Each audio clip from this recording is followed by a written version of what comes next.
looking at how we've been able to harness the water infrastructure. We've not really done a lot, but our waterways has a lot of economic value, and that is why we decided to do something different with the CIMI Lagos. But I'm just going to read out something from why the slide of the project will go on the screen. So the team is Pressure on the Lagoon, the Lagos experience. And this is not just a topic, it's a reality. Lagos is Africa's most dynamic waterfront city, but also one of the most pressured. And our lagoons are pristine, now face unprecedented pressure from urban expansion, unregulated development, and ecological imbalance. If not addressed, the pressure threatens our environment, our economy, and even our heritage itself. The pressure on our lagoons is real, and from overdevelopment to waste and unplanned expansion, without a shift, we risk losing both ecological value and also economic potential of this waterfront. Dr. Banner said a lot during this presentation, and I think it's a big wake-up call. But the reason for CIMI Lagos, at the CIMI Lagos, we've attempted the answer. And what we've done is we decided to create Nigeria's first fully sustainable wellness and polo country estate, a community where nature, wellness, and innovation meet. And this place is an eco-conscious environment. We've planned it like that. And currently we've planted over 500,000 trees. And from my house every day, I drive to this project. I drive almost like about 45 minutes. And there's been a lot of improvement on the road infrastructure. So I drive from my house to this site every day. And each time I drive, I figure out that, one day I was telling my assistant, and I said, our roadways can be extremely very beautiful. And all we just need to do is to ensure and say to people that if your house is facing the express road, or you have to plant 15 trees if your house is, because we go abroad and when you're driving on the highway, you don't even see any house on the highway. You see trees on the highways, then you have a turning where you just go inside. And I said, you know what, we can do something like this, and then we can have everybody plant a tree. In this development now, everybody that is part of this development, every plot, you have to plant at least a minimum of 15 trees in your compound. And even not only that, you have to grow something because it's a community where you grow what you eat. And what we did with that is that when you grow something and supply the farm shop, which we have there, it reduces your service charge by 50%. And we've seen a lot of people take advantage of that. And aside the 500,000 trees that we've planted, what we did was renewable energy, eco-transport, green buildings. Every system is designed for minimal impact. And also, the wellness culture. CIMI is a lifestyle integrating polo wellness, farm-to-table agriculture, technology, while protecting the environment. This was very important. In fact, before we started this project, before we did clearing at all, before we did clearing of the entire size of land, this took us 2 years, because first we needed to take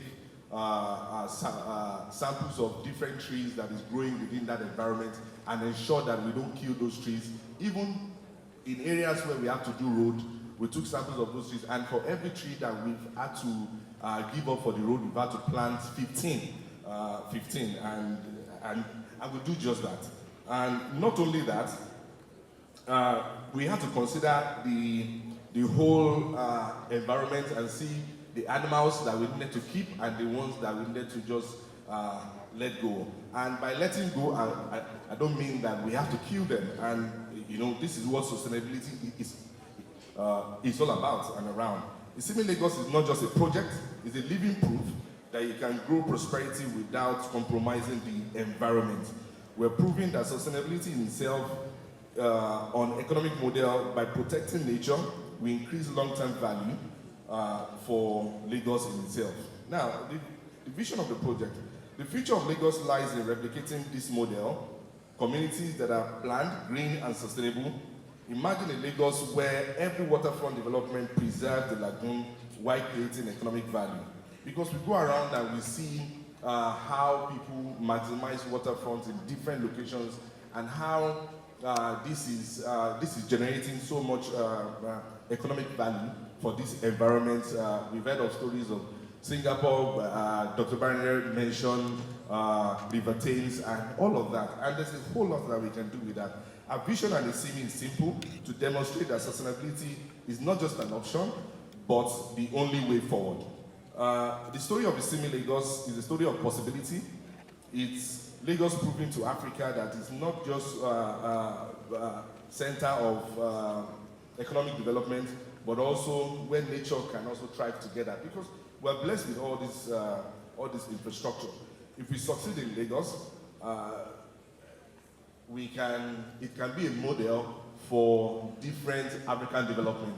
And what we've done is, you can see that within that whole development, what we've done is areas where we have water, we didn't even tamper with those areas. We just find a way to make use of them and then build around it.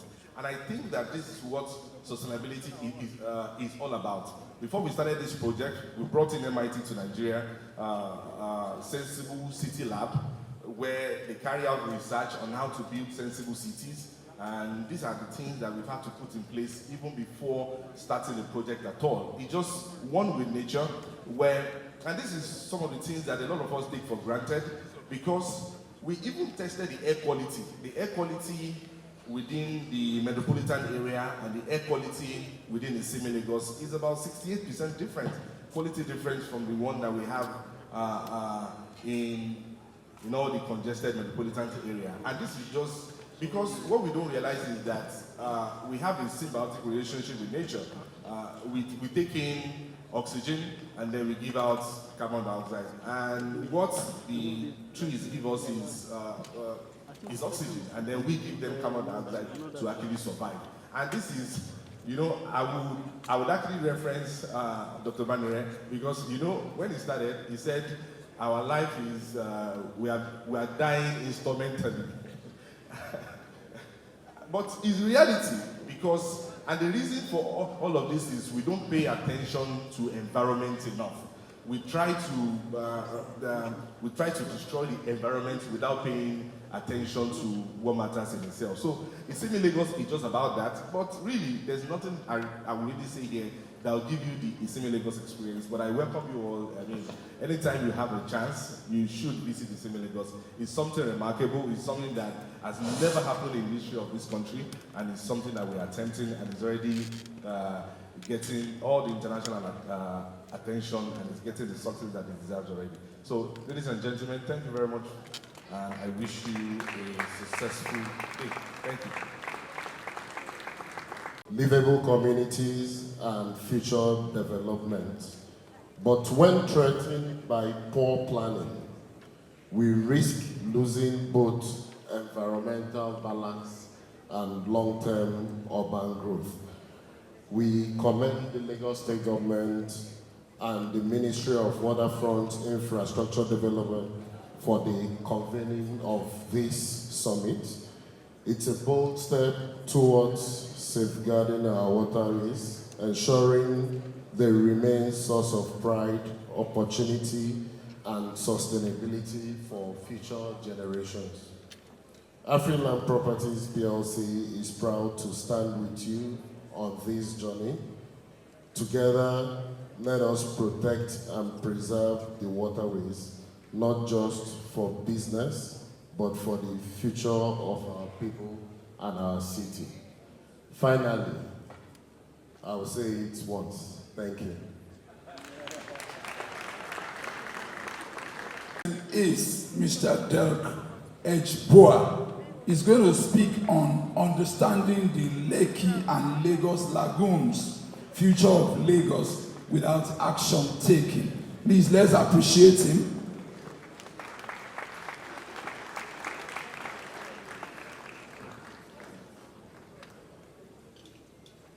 The name is Derek Highboa.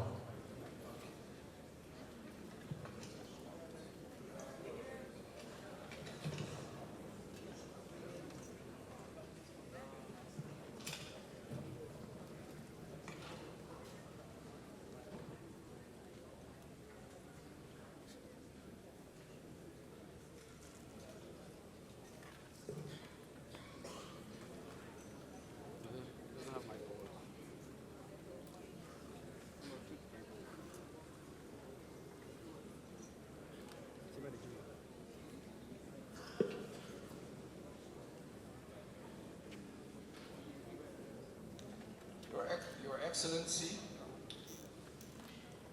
distinguished ladies and gentlemen, I hope you can hear me.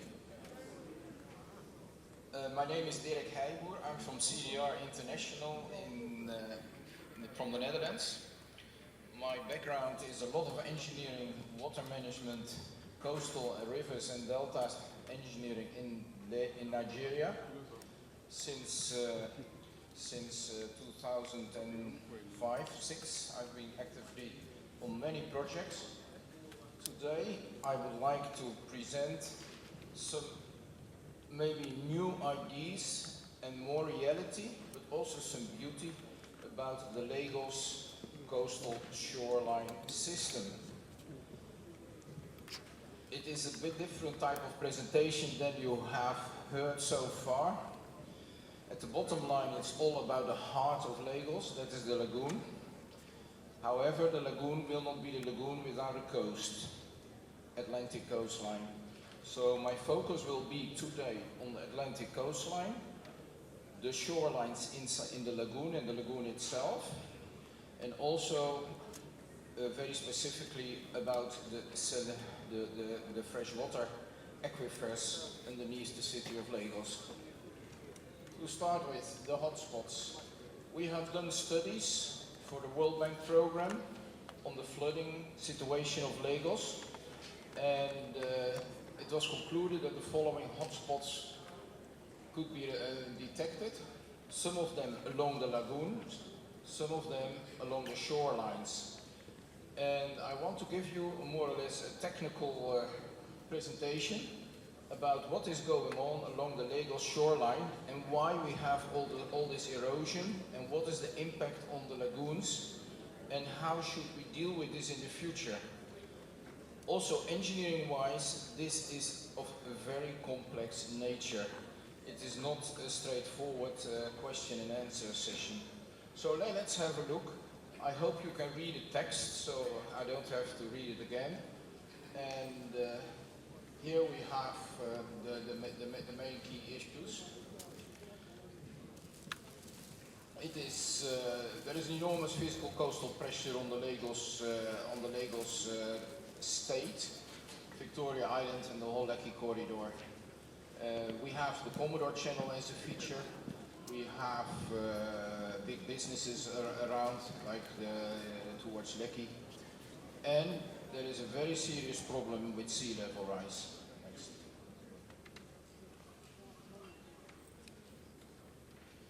What is happening along the Lagos shoreline? Why you have such a lot of erosion? Where does it originate from? I think this is a very important question, and there are several responses given, but I can try to explain it quite easily. You have the seasonal wave climate, especially during the swell season, high swell from the ocean.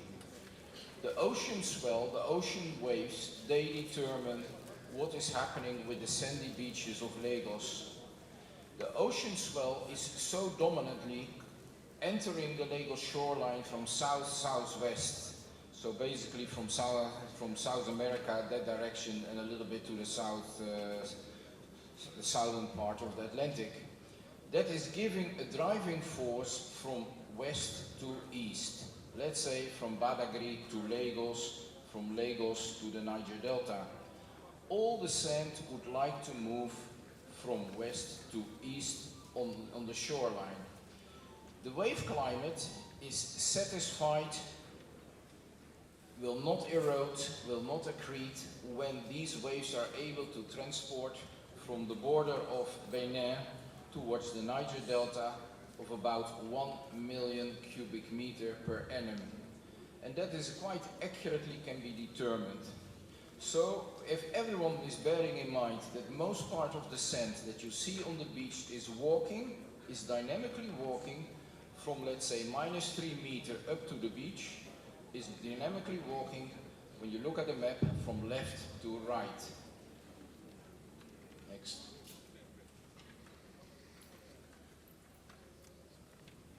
And when you look at the shoreline, I've made a distinction between 4 sections.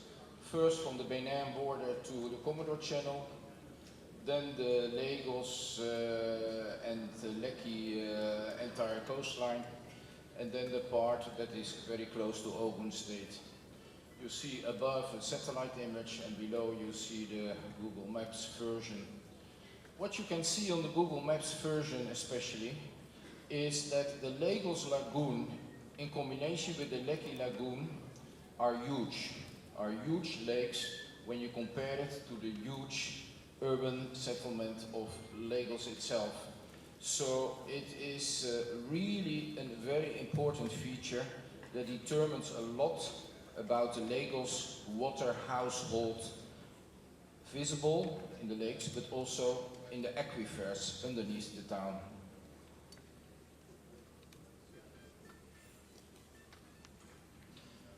On this Lagos shoreline, a lot of projects have been developed or are under development, starting at the west from Badagry, to the east, the port related to the refinery of Dangote.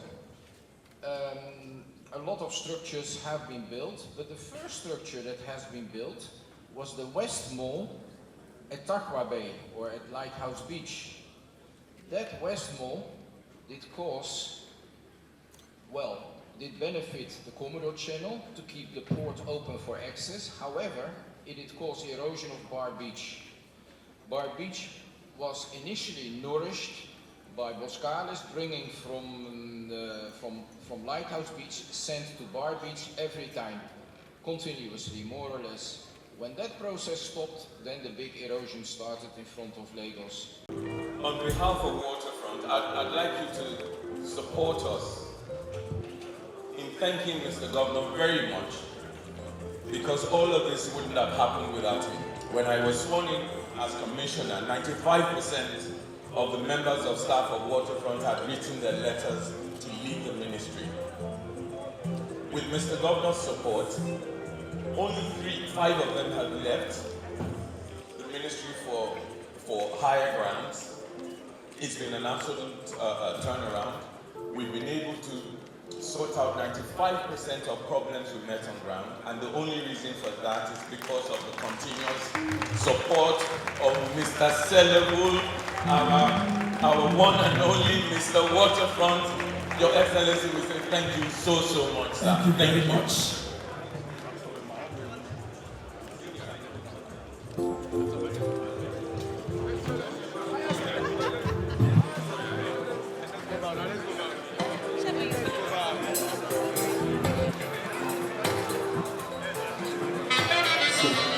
All right, the event is not yet over, but please let's allow.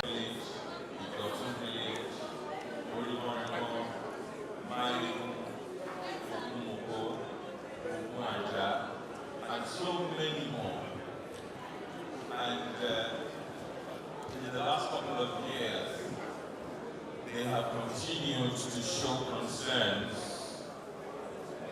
and we got engaged in discussions with CDR. We saw the presentation now in raising or in starting the pre-feasibility study. It was necessary for us to sign the MOU in order to get things started. We've been at this for a good while. They've been patient, didn't lose hope, had faith, even when it seemed like we were being very slow. But again, God has come to the rescue, and to actually have the MOU signed at the very first ever Lagos State Waterfront Summit really says a lot. We finally have been able to do this now. I thank you all for witnessing this great event and the signing. Thank you very much, CDR, for making it here. Thank you, and God bless.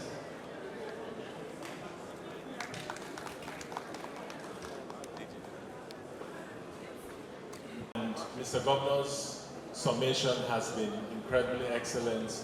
I think a lot of things have been covered in his speech. The speech by Dr. Maurice Bandere has also been incredible.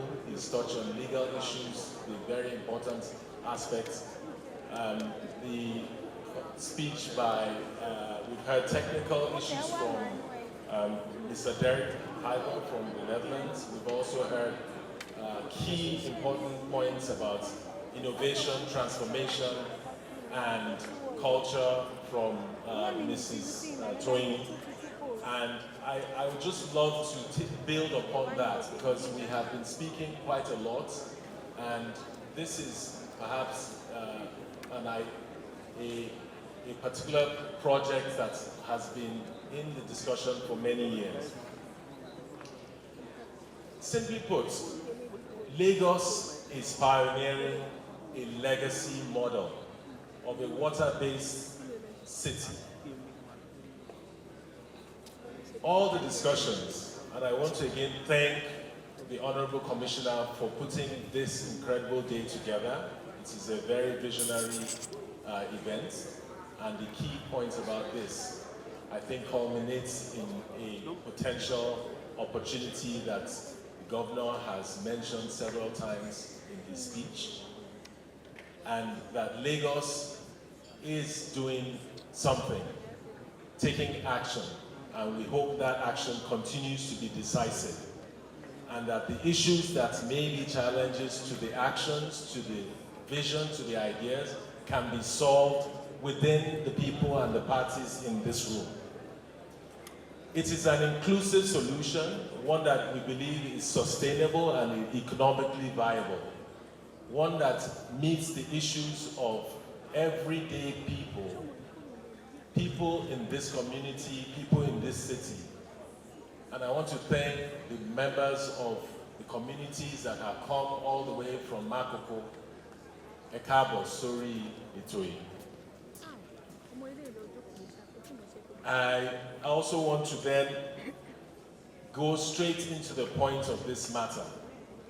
We know, and has been discussed a lot, that there's issues of climate change, there's flooding, and now it is everyday reality. Lagos is the 6th fastest sinking city in the world. What you see every day when it rains is becoming our everyday reality. So when you think that it's just some water there, it's flooding, this is the impact that we've been talking about. And Lagos is going to continue to see this issue even more. And it's not just in Lagos. This is happening in many parts of Nigeria, all the way to the north in Borno. These are videos that have become very commonplace. You've seen these actions of flooding. Our communities are looking like this. Our cities are looking like this. Houses are going below water. Water has become our everyday reality. And yet, we continue to fight water. Not only are we talking about the issues of flooding, I think the panelists have discussed previously, there are also challenges of poor housing and the issues of forced eviction, invasive land reclamation and pollution, amongst many other things that I think all the panelists and presenters have touched on today. But I want to leave you with a more positive outlook for Lagos today. Because we believe, why fight water when we can learn to live with it? Omio lota. Omio lota. Our vision for Lagos, as well as many cities in Africa, is one that has learned from what is the largest community on water in Africa, and this is Makoko. It is one that has learned from that community that people can live on water, and we want to develop a solution around that. We believe that there is a possibility to develop a community where our future generations can enjoy, where there's culture, where there are houses, where there is activities, where there is aquaculture, fishing, where we restore our biodiversity, where we have new forms of housing. We can even do E1 Lagos race in a new city. We can create new forms of living that bring water into the urban fabric. We can create cities that live on the very challenge that we are facing today, water. This is the vision of the African water cities. And this is a vision that began in Lagos, and we believe Lagos can pioneer what may be the first purpose-built, inclusive water-based settlement in Africa.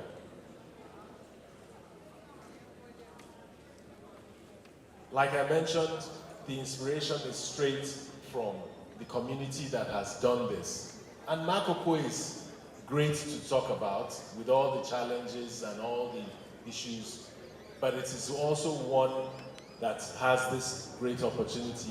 But Makoko is one of many communities on water all across Nigeria in the Niger Delta region. And we believe the transformation that we talked about can happen there for the community of Makoko without taking away their livelihood, the way people live, but also opening this up for many other people all around, students, young professionals, families, and create a project that is actually sustainable, inclusive, and addresses the needs of both the community and the rest of Lagos. I began engaging Makoko 14 years ago, 2011, when I was researching affordable housing during Governor Babatunde Raji-Fashola regime. And I realized that the community of Makoko were building very, very low income housing. But on a day in 2011, while I was walking around, while I was driving around the city, I was actually looking for land for someone.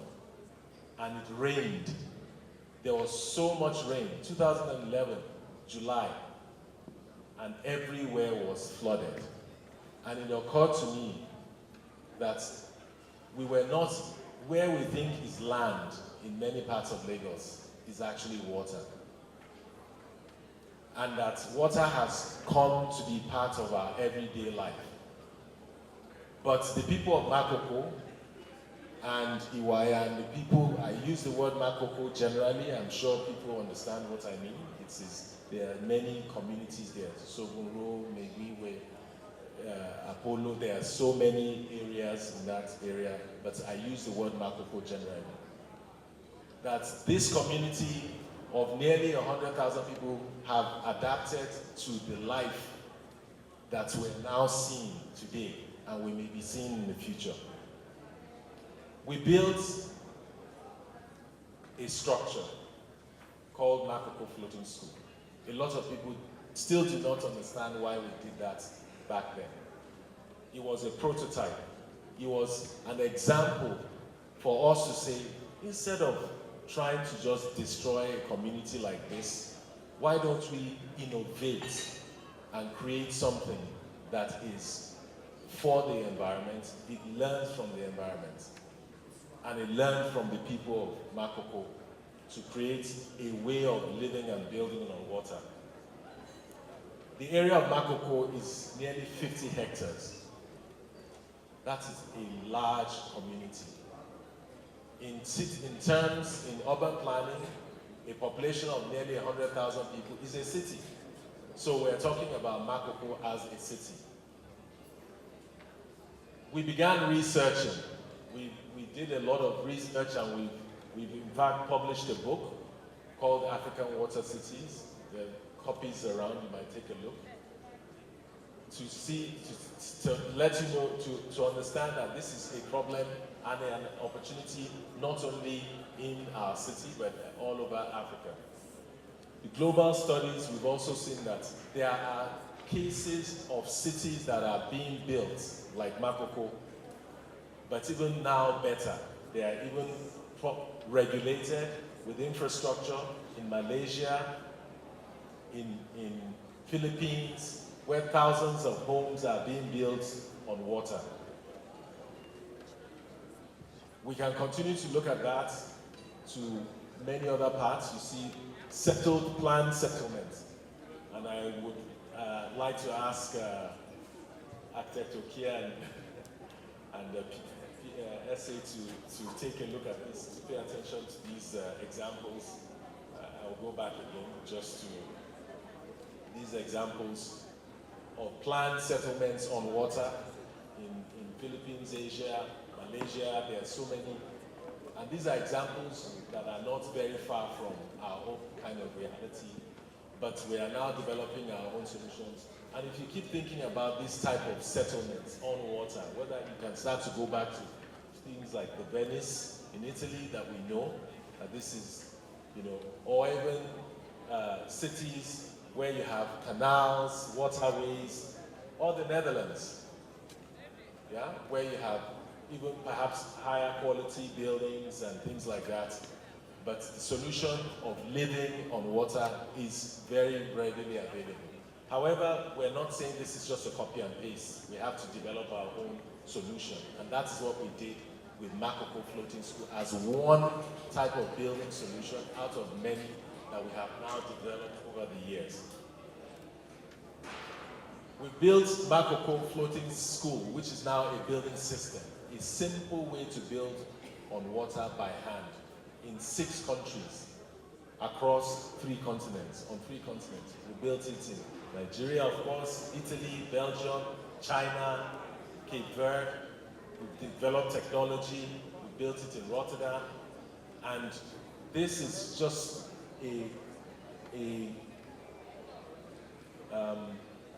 this is just one of many building solutions on stilts, floating structures that we have developed now. I think I've lost connection here, yes. That we have developed now, and I'm just going to show you this video very quickly of what we've built. So you may have seen that, oh, the images I showed earlier are maybe AI. This is real. We're not just talking, we're doing these things. We're building it. And we've built it learning from very everyday people everywhere in the world, and particularly starting in Makoko.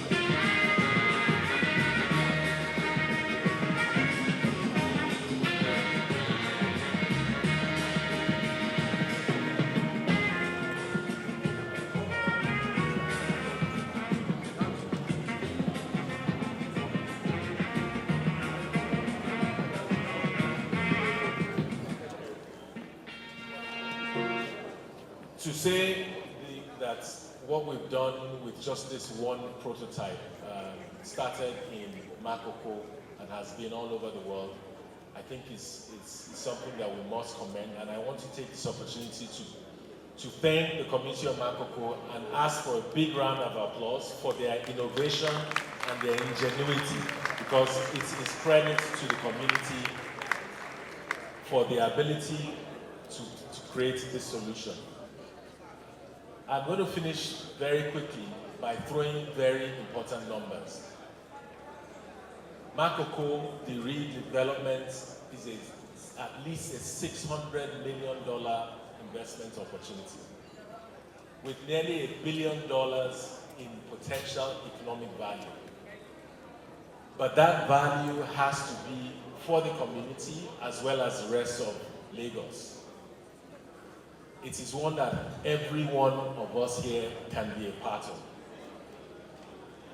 We have been, of course, there are many challenges to deal with, and I'm very glad that we have a team to tackle this.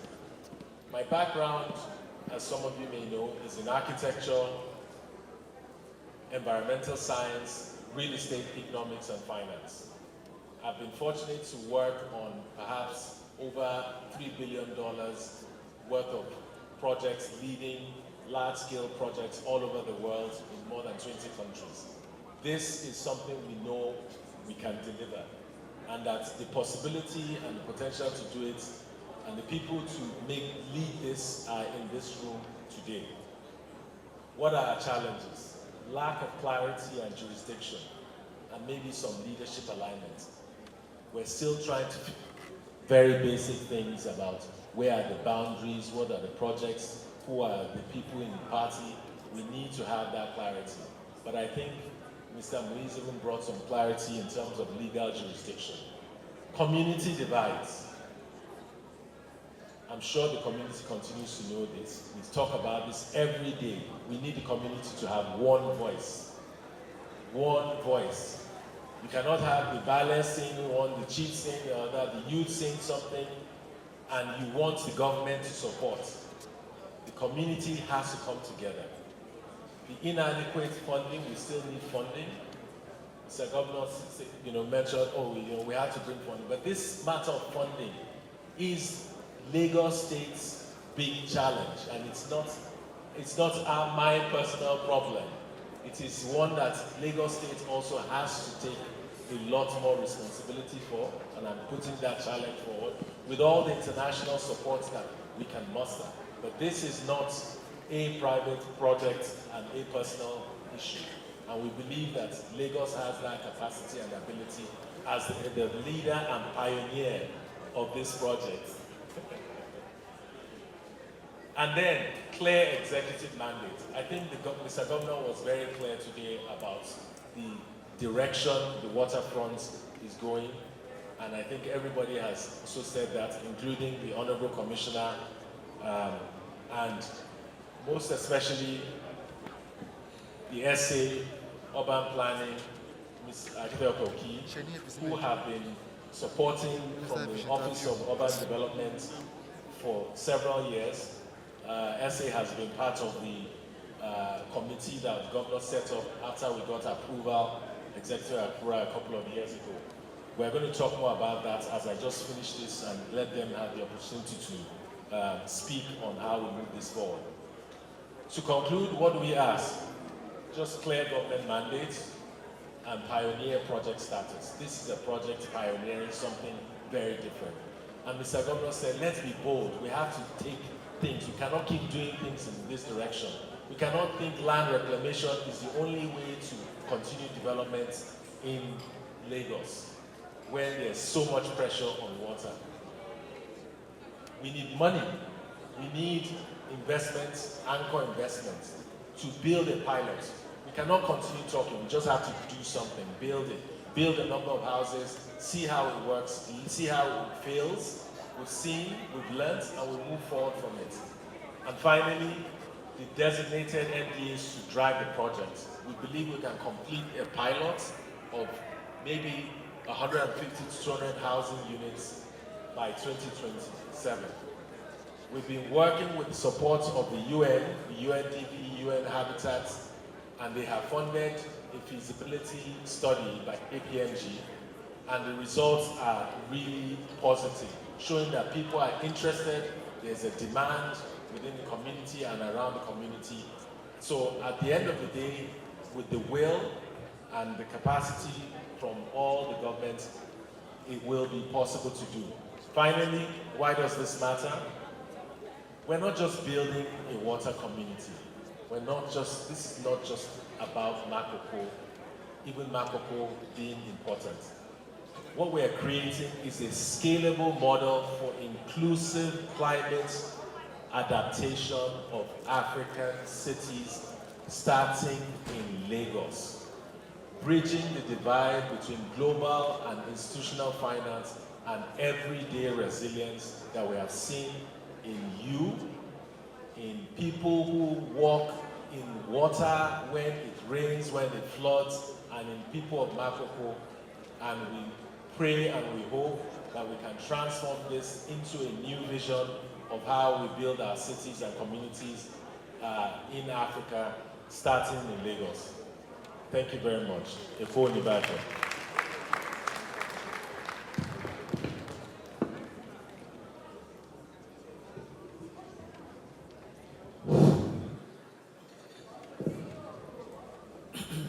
Good afternoon.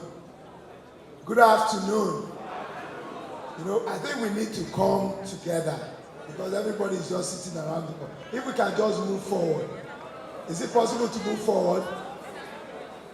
Is it possible to move forward? Please. Please, let's move forward. Please. Please, let's move together. Prophet Joko.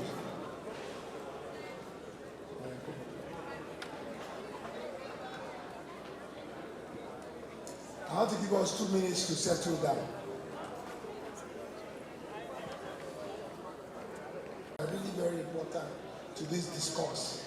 You know, the first thing I would like to say, Prof, thank you very much for the beautiful presentation. You know, Prof was just selling his product.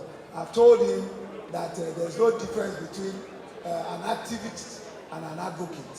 So Prof has been our advocate for water cities for a very long time. And Prof, I want to say thank you.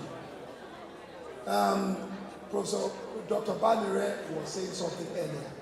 You know, Nigeria is a country of laws. We have a lot of laws.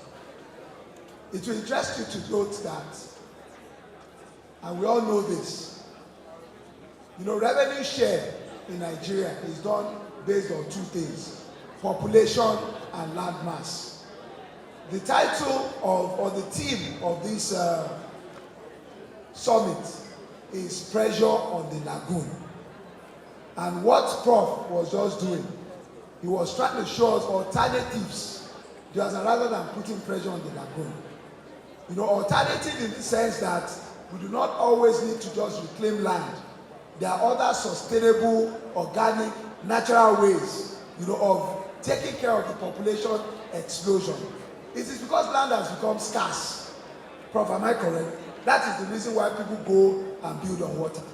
But you see, the people that have been on water for several years, some of them are fishermen, you know, and all they know, even when land was available, is how to reside on water. So some of them are not living on water simply because there's no land.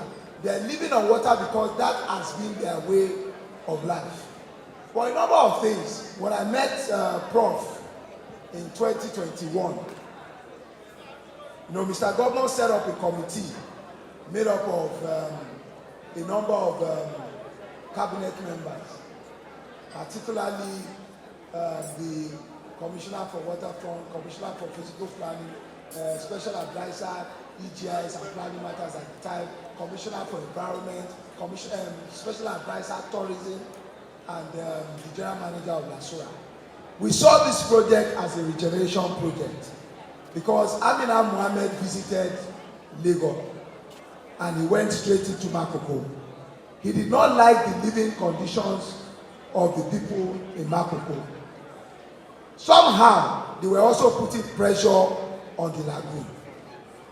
You know, even though they had existed there for a number of years, they also had their own, you know, natural pressure on the lagoon. Because the question is, where did they do number 2? Níbo ni wọ́n yàgbẹ́ sí?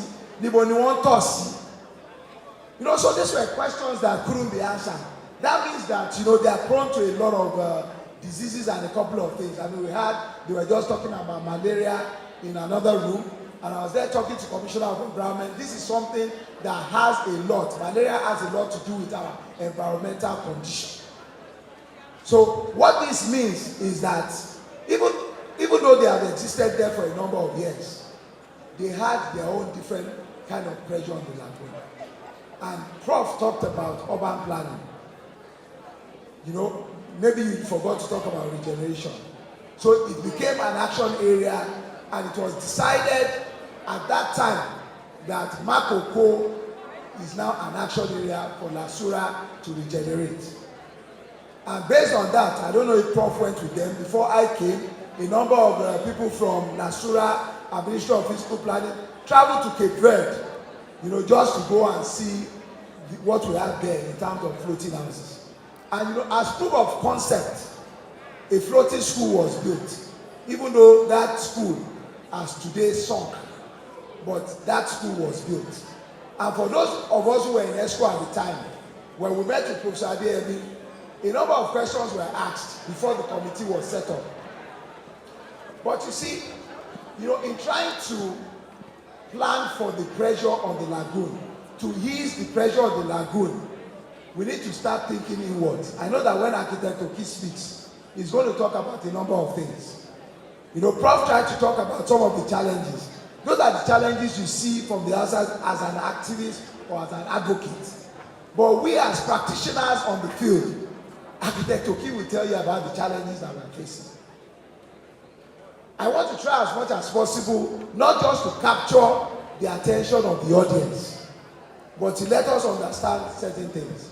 I started by saying that revenue share, the national cake, is shared by landmass and population. The population of Lagos has grown. The question is, has that been captured by the National Population Commission? The Federal Bureau of Statistics, has that been captured by them? Do they use it in national planning and budget processes? You can answer that question. Because Lagos has grown from what we know it to be when it was around 10 million to 15 million. But I understand that today, even though not very verified, Lagos is up to 25 million. Now, the land mass itself, which is also one of the parameters for distributing revenue share, it continues to grow from that 3,550 square kilometers. And it has gone to over 4,000. And yet, the National Planning Commission, when they are doing budgeting, they have not considered the new population and also considered the land mass. So everybody comes to Lagos and they say about 4,000 people migrating to Lagos every day. And what you have is interstate migration. It is not rural urban migration, because everywhere in Lagos is already an urban area. According to the Constitution of the Federal Republic of Nigeria, any area that has a population of 5,000 is an urban area. And Latif Jakonde of blessed memory, he couldn't find any area in Lagos that is less than 5,000, and that is the reason why he did a declaration that everywhere in Lagos is an urban area, and it is true according to the Constitution. So what am I saying? We do not have a choice. Let us look at alternatives. Alternatives in the sense that, must we reclaim land for us to cater for that population explosion? The answer is no. That's what Prof was saying. In other countries of the world, why don't we copy good examples? So Makoko water cities, they've lived like that. They are the largest community on water in Africa. Am I correct? And they've lived like that. They've been able to build their own community. The only thing we need to do is to try to reorganize, rebuild, regulate. Just the same thing that Mr. Governor was talking about when he talked about our visit to Ilashe and Ibeshe. Those people have grown organically. The only thing we need to do now is to put order through a functional master plan. And I know that the Commissioner for Physical Planning is here, and he has just challenged me and said, Jide, you have not given me the auto photo. And I just said, Emma Binu, because we need those things to plan for that population that is growing there. If we do not plan, Ilashe, Ibeshe, Takwa Bay, it is soon going to become like Makoko. We have just relocated the people in Okobaba. We are now taking them to Agbowa. Don't forget, that's several years of planning. So we need to go back to the drawing board. And there are some questions that I want to ask, because these are some questions. Okwe George, at the time, was in PPP. He was also a part of that committee. And we needed to ask ourselves some critical questions. Maybe I should begin by asking the Commissioner for Physical Planning. Or maybe I should ask the Commissioner for Environment. Or I saw Lolade Adetumobi, who is the Executive Secretary Land. Prof, you know, we talked about giving titles to these people on water. All we have is Land Use Act. Dr. Banere has talked about it. The Commissioner for Waterfront will tell you that it is only when they reclaim that they now bring the documents back. You understand? Based on the surveys that they have done of the reclaimed area before we can now create a title, and then we now give it to physical planning before physical planning now starts doing a design to cover that area. Commissioner, I'm correct. So there is nothing like a water title. The UN wants us to give them water titles, but we do not have any act or any law that supports water titles. That's number one. So as part of the preparedness, our laws have not covered some of these things, and we need to begin to look at it. Which is why I say, when you look at some of these things from the outside, you don't know what we are facing on the inside. That's one. Number two, approvals. Teacher approval on lórí ilẹ̀, etonika approval lórí omi. You understand? So, I mean, we know it is something that we have to do. You understand? You as the professor, why don't you tell us as the doctors that this is what we need to do? Why don't you submit an executive bill and a private bill and say, oh, we need to start doing approval on water, we need to start thinking about water titles, you know, in solving the pressure on the lagoon. These are some of the things that we need to think about. State certification. MRA both now, because LAPCA does not actually go and do state certification. But we have no choice. We have started going to Lashe and we are going to ask the UN, which is the reason why we have also now approached the World Bank and we are looking at maybe getting $50 million just for us to do a demonstration. Something that we can do before 2027, you know, before Mr. Governor leaves. Because the team's agenda, the Teams Plus agenda, these are all the things that they support.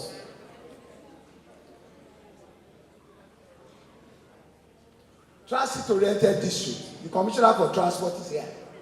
You know, they are building jetties. If you look at some of the places that we're working on now, Architect Oki, we're clearing the areas around the jetty because it's a transport route.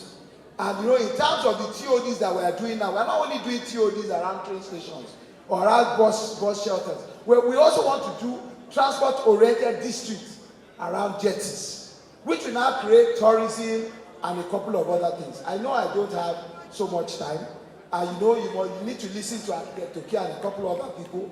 But what I want to tell you is that, you know, what has been said today, you know, urban policies.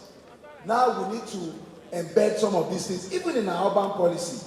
And even our building codes must also support water cities. The only thing that we can do, according to what Professor Banira has said, is for us to work better together. We need to work with the Commissioner for Environment. We need to work with the Commissioner for Physical Planning. We need to work with the Commissioner for Transport. We need to work with the PPP people, because this also has to do with public-private partnership. We need to work with the people in tourism. We need to work with everyone. Above all, we need to work with you and the Makoko people. Thank you very much.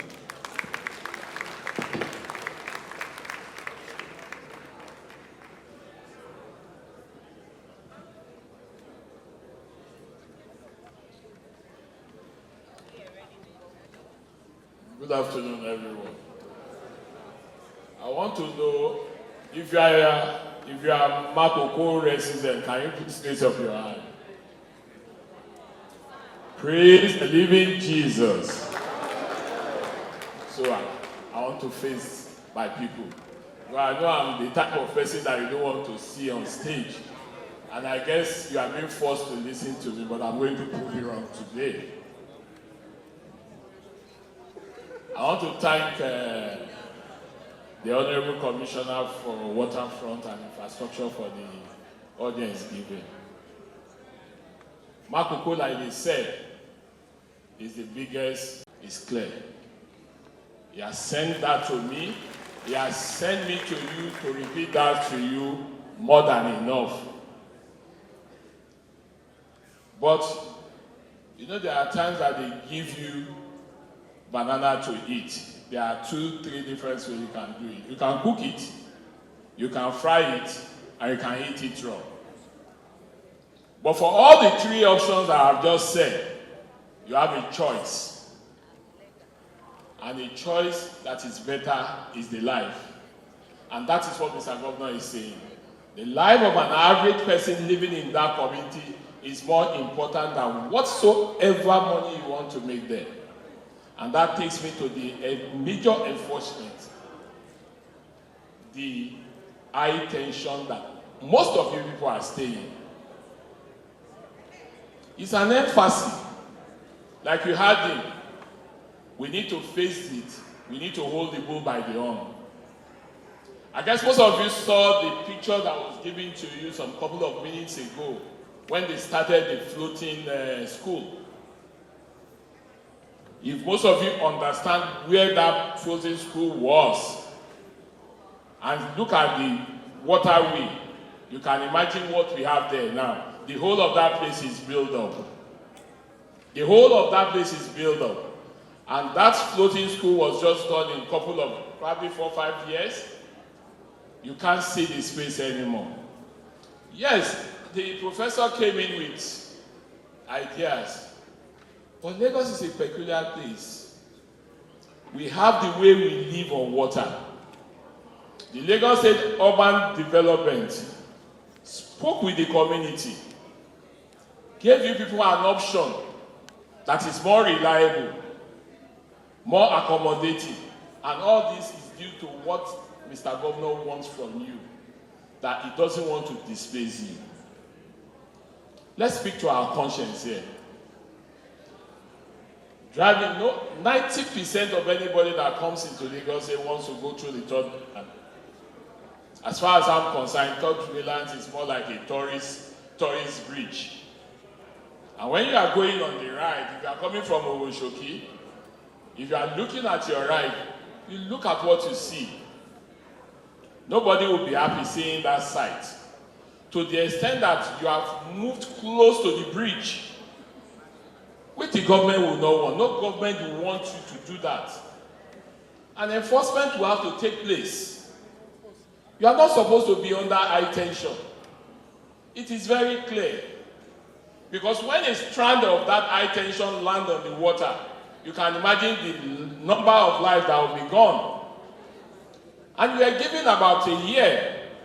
The last time you people came to the office, we spoke excessively on it. 6 months that I said we are going to realign. We even tell you that, I don't know if I can have a picture of Makoko, that you are the one that knows your community. You are the one, the balance, you are the one giving these spaces to them. Let's have a clear way. Arrange yourself. Let's have a uniform roof color. From ballet to ballet. If ballet A wants to have blue, let the other ballet has red. So that when we are even driving on our tourist bridge, we can have something very interesting that we can showcase. What is big about the community? Let everybody go there. Stay on top of the bridge and imagine how big you are.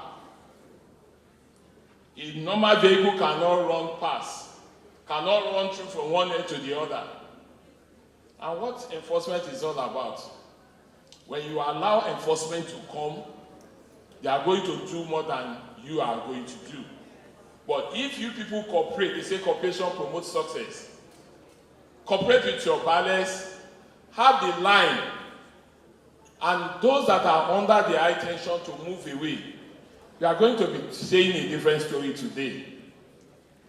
The government doesn't want to displace you. We are not agents of destruction, but we must plan Lagos. And water must be attractive. You had the essay to Mr. Governor talking about title. How are they going to give you title on water when even you don't even know your position? Look at the whole environment. The only thing Mr. Governor is begging you of is to let's have a peaceful environment whereby money can be put into other infrastructure than dealing with things that we ought to have shared. The life of an average person living in Lagos State is very important. So when you see Lagos State building control, they are not here to displace you. They've warned you. And when you don't listen, there are always consequences. And we are begging you and using this media to tell you that you people should go and do the needful so that it won't be another story. And there are lots that you people will gain from this. Thank you very much. Lagos must also commit significantly to start this thing. So it's not just 2 million. The 2 million, I don't have it in my pocket. I haven't given it to anybody. But I'm sure if Lagos just does a little bit more, it can unlock the capital from all over the world. So this is, I think, the closing point I want to make, that this is a problem for Lagos State, it's a problem for the community of Lagos State, and Lagos should take the lead and responsibility of piloting this thing to a large extent, and everything else will fall in place. I mean, before Kabese would ask his question, you know, all I want to say is, if Mr. Governor has committed 3 billion naira, which is $2 million, we haven't gotten anything from the multilaterals who actually put us into this project. I mean, we're expecting $8 million. We're still expecting that money. And we're against Yoruba. Shemo, I think, you know, yeah, reason to push anything in Yoruba, I might draw the àwọn òyìnbó kó jẹ́ kó ti tomato fún wa lówó náà náà tó lè tó àgbègbè wa ṣe. Balẹ̀ tí gọ́ọ̀nà máa ní pé àwọn fi iye báyìí sílẹ̀ táàdẹ̀ rówó mi tó wá láti ọ̀dọ̀ àwọn UN kí ló dáa náà lè dáwó ká ṣe fúnra wa. Ṣé mo tẹ máa sọ́fíìsì wa ta máa jókòó a lè jọ wò ó káwò bá ṣe máa ṣe architect òkìtì sọ kí nìkan gọ́ọ̀nà láwọn ò lè kúrò bẹ̀ ẹ̀ ṣì máa continue láti máa gbé lórí omi wàá fẹ́ túnṣe kó lè rí bó ṣe ń rí. So, I mean, I'm just begging. I mean, the people are here. Tẹ́ máa wá káwò bá ṣe lè ṣe o. Because àti ìrì owó yẹn láti rí mo gbọ́ nǹkan tí prof sọ we need more money 3 billion ò lè ṣe at least we need.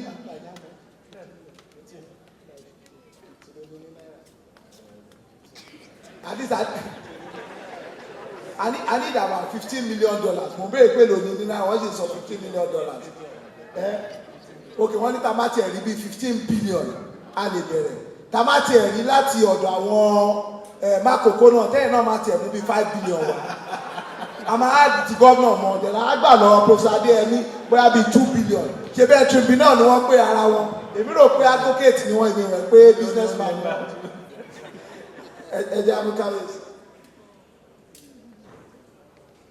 A beloved brother, our father, Governor. Ìtẹ̀síwájú Èkó àjùmọ̀ṣe. Yes, I'm very happy to stand before every one of you here today to have a topic, a suitable topic like this. It's not what we are hearing from everybody here this morning. It's not a bitter something. It's a happiness. It's enjoyment. Why did I say happiness? Nobody come out and say, you Makoko, go and pack your load, get away from here. We don't want to see a community like that. What they are saying is our life, a better living. A good standard for a womanhood who can affect our children, our child. Then our child can pray for you us tomorrow that our Father tried for us.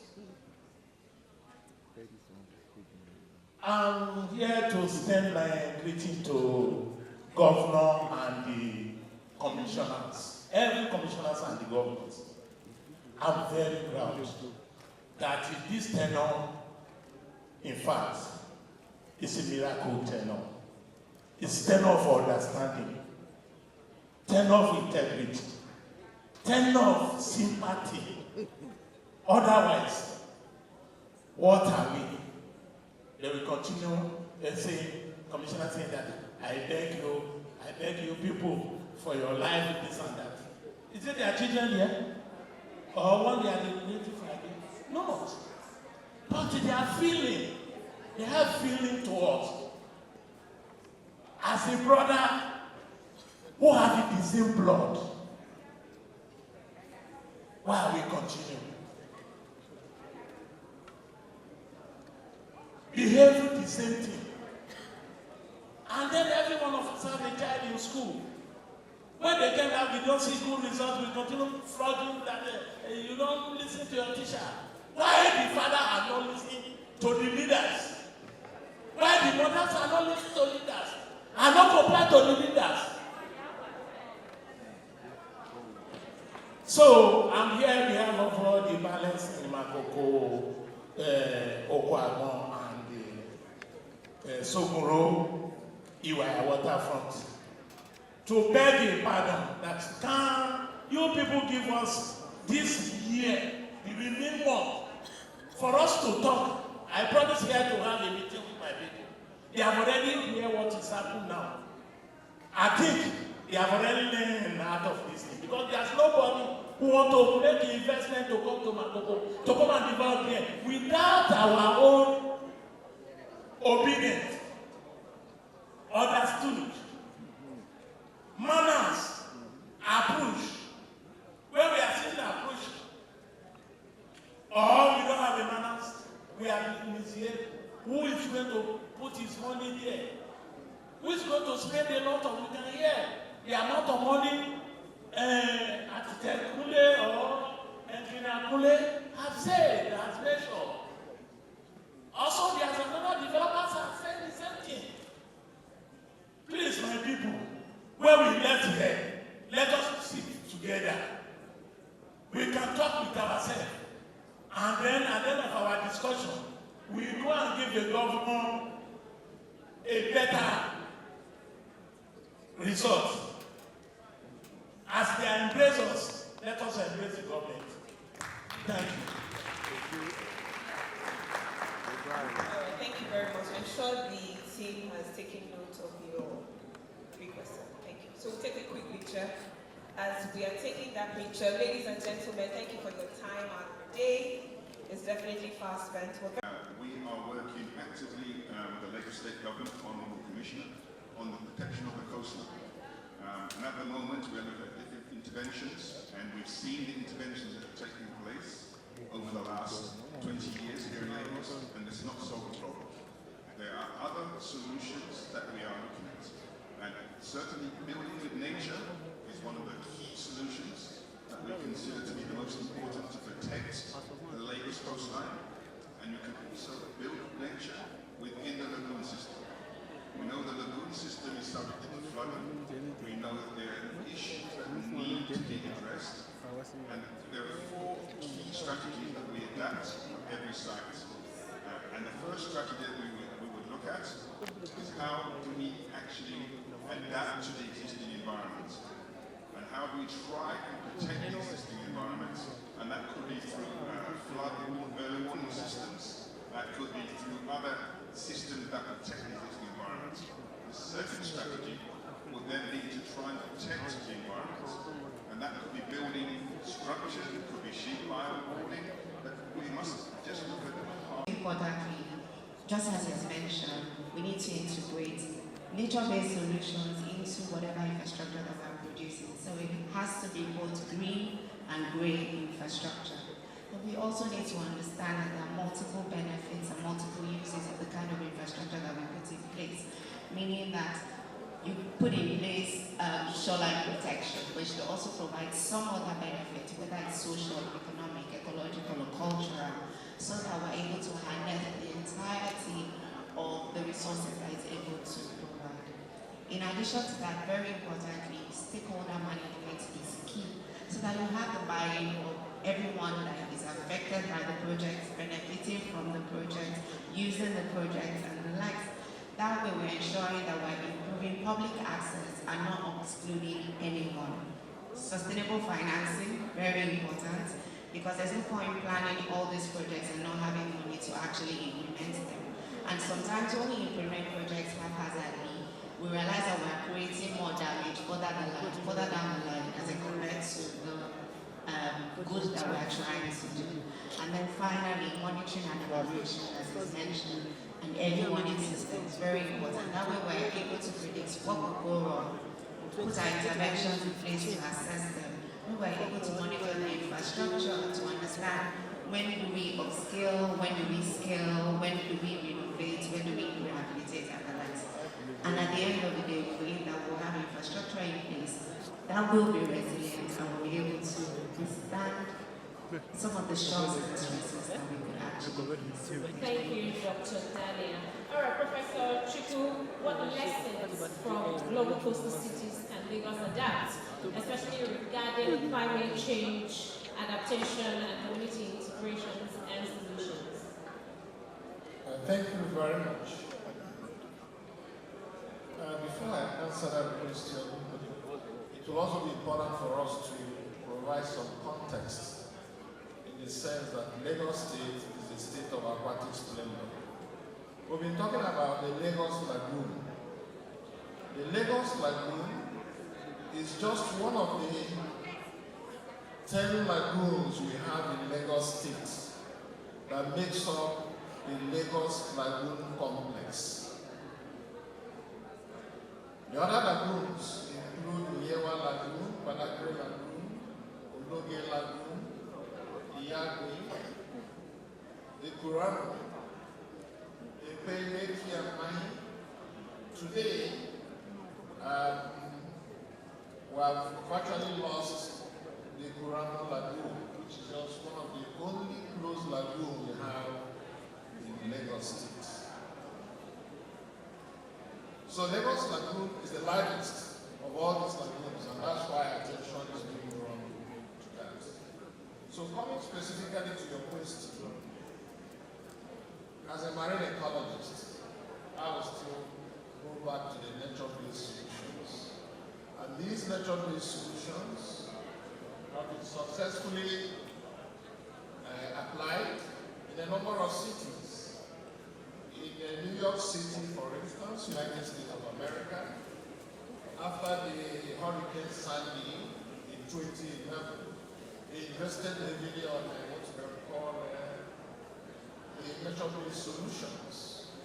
They used berms, which are very soft structures of mounds, and they planted the leaves around them, and they hide steeper to enable them track and buffer storm surges. In the same way, just like Dr. Bent has also mentioned, mangrove restoration is very key.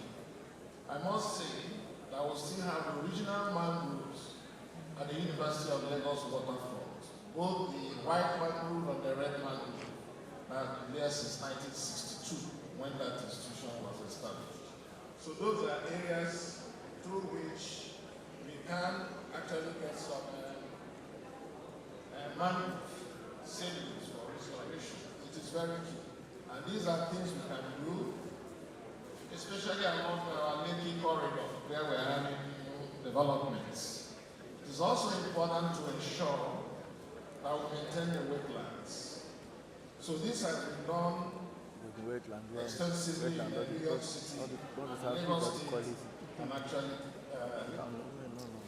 take a cue from there in managing the issues of the waterfront. Now, the next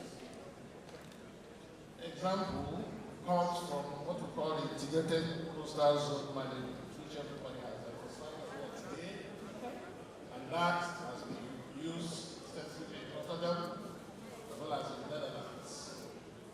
What does it really mean? It will take care of both ecological, economic, and social spaces on the waterfront. And this you can easily do with Lagos State and ensure that we bring in the communities. I'm glad that so many communities were invited. They are here to listen to what we're doing. So when you have them, you can now grow organically and even utilize them in flood mapping, in giving alerts, and then the indigenous ecological knowledge that they have. can also be brought to bear to discuss what we are talking about. Lastly, due to the time we have, all of this that we have discussed today, we need money. If there is no funds, we cannot proceed with it. And therefore, we can also draw a lesson from what I would call the Singapore experience, where they try to finance resilient infrastructure using long-term climate adaptation funds, and then involving public-private partnership to recover, which is what Professor Akede and the group were talking about. So, Lagos State needs to also explore the issue of green bonds and then climate resilience funds, as well as private-public partnership, to see how people can invest, putting up not only structures, houses, but also resilient infrastructure around these waterfront. Thank you so much. We have about 367 current banana boats on our waterways. And this for us has always been a major problem because like the downfalls of the road, you can't get rid of them. But what we've tried to do is have what we call a biannual inspection of them every year. Make them meet basic safety standards, and while the government seeks investment to them be able to upgrade their boats. So just last year, Mr. Governor has commissioned 25 what we call the omnibuses, but we still need about 100 omnibuses to eventually revamp our fleet infrastructure. And then moving on from the fleet, you need technology. We have currently a control room where we're monitoring real time all of the boats and all of the jetties that enables us to be able to even generate the necessary data, and then we can make informed decisions on the plans for the future. And there's a big project as well which Lagos State is involved in called the Omieko project, which is a 6-year project which will be launched by Mr. Governor next month. This is going to see the influx of over 70 hybrid electric ferries, upgrade of 20 jetties and terminals, about dredging of 140 kilometers of the inland waterways, capacity building, and also a fund to help the informal sector also upscale their existing bands. So really, it has to all do with the investment in the necessary infrastructure that will help water transportation thrive in Lagos. Thank you. Thank you so very much. Of course, that's talking about Mr. Damilola Emmanuel. We heard so much about nature-based solutions, but what we've also heard is also that there needs to be a combination, smart engineering, strong regulatory frameworks, innovative financing, which we say is very important, community participation, and global best practices are quite key, of course, to these conversations. I must say a very big thank you once again to our panelists. Please put your hands together for them. Mr. Tony Banks, Country Director, Senior Bridge and Civil Engineer, CDR International. Dr. Folayinka Dania, Chief Resilience Officer, Lagos State Resilience Office. Professor Chukwu Lucian Obina, Immediate Past Deputy Vice Chancellor, Management Services, Unilag, and also Mr. Damilola Emmanuel, General Manager, Lagos State Waterways Authority, LASFA. Thank you so much for being part of this conversation this afternoon. Thank you very much, Mrs. Fumi Omobori. You took a group picture very quickly. And then we'll move on to the next conversation, which will also last for 15 minutes at the maximum. It's on policy regulation and research innovations. And our moderator is Mrs. Roke Shokefa. Can we invite Mrs. Roke Shokefa? Surveyor Dupe, please approach the stage. Mr. Dupe, please come to the stage. HC Physical Planning, Dr. Olumide, please approach the stage. Thank you very much. And if we have the MD of the Alternative Bankers representative in the House, also please approach the stage. He's not here. Thank you very much. Good afternoon, gentlemen. And thank you very much for making time to be here. Sit here. Go won't leave you alone. Thank you very much.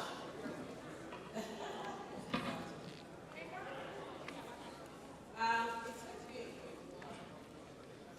Even though I know on policy matters we're not supposed to rush through, but I've extracted a commitment from the PS, and she says she will discuss with the Honorable Commissioner. We actually need a whole session for a whole stakeholder session where we can dig deeper. So today, essentially, it's just like a quick overview from each one of you, and I'll walk you through your questions. All protocols are duly adopted as established.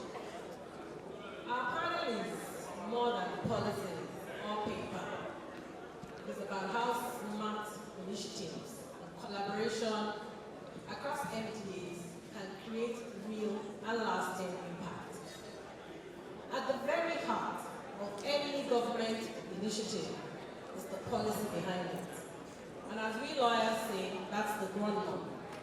So my very first question will be to the Solicitor General.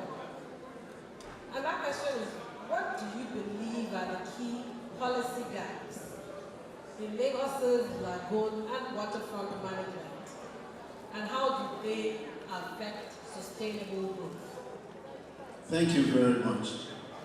Olamide Ibrahim is my name, and I'm SSA to Attorney General and Commissioner for Justice, Lagos State. I'm here representing Mr. Hamid Oyenuga, who is Solicitor General Permanent Secretary. Mr. Oyenuga has asked me to communicate his regret for not being able to join us today. He's on an official assignment out of jurisdiction. And very quickly, I'm going to identify just 3 gaps. There are a couple of them, but just for time, I'm going to identify 3 gaps. The first one that I would like to talk about here this afternoon is jurisdictional ambiguity. We all listened to Dr. Muiz Banire earlier today, and he made my job very easy by outlining all manner of disputes that Lagos State has been experiencing with federal government with regards to who indeed is in charge of the lagoon. Because that is the question that everyone is interested in. Investors are interested. Everyone who has one thing or another to do with the lagoon is interested in knowing who do I deal with. And this has been a subject of controversy ever since I started working in the Ministry of Justice. And it has led to a couple of litigation.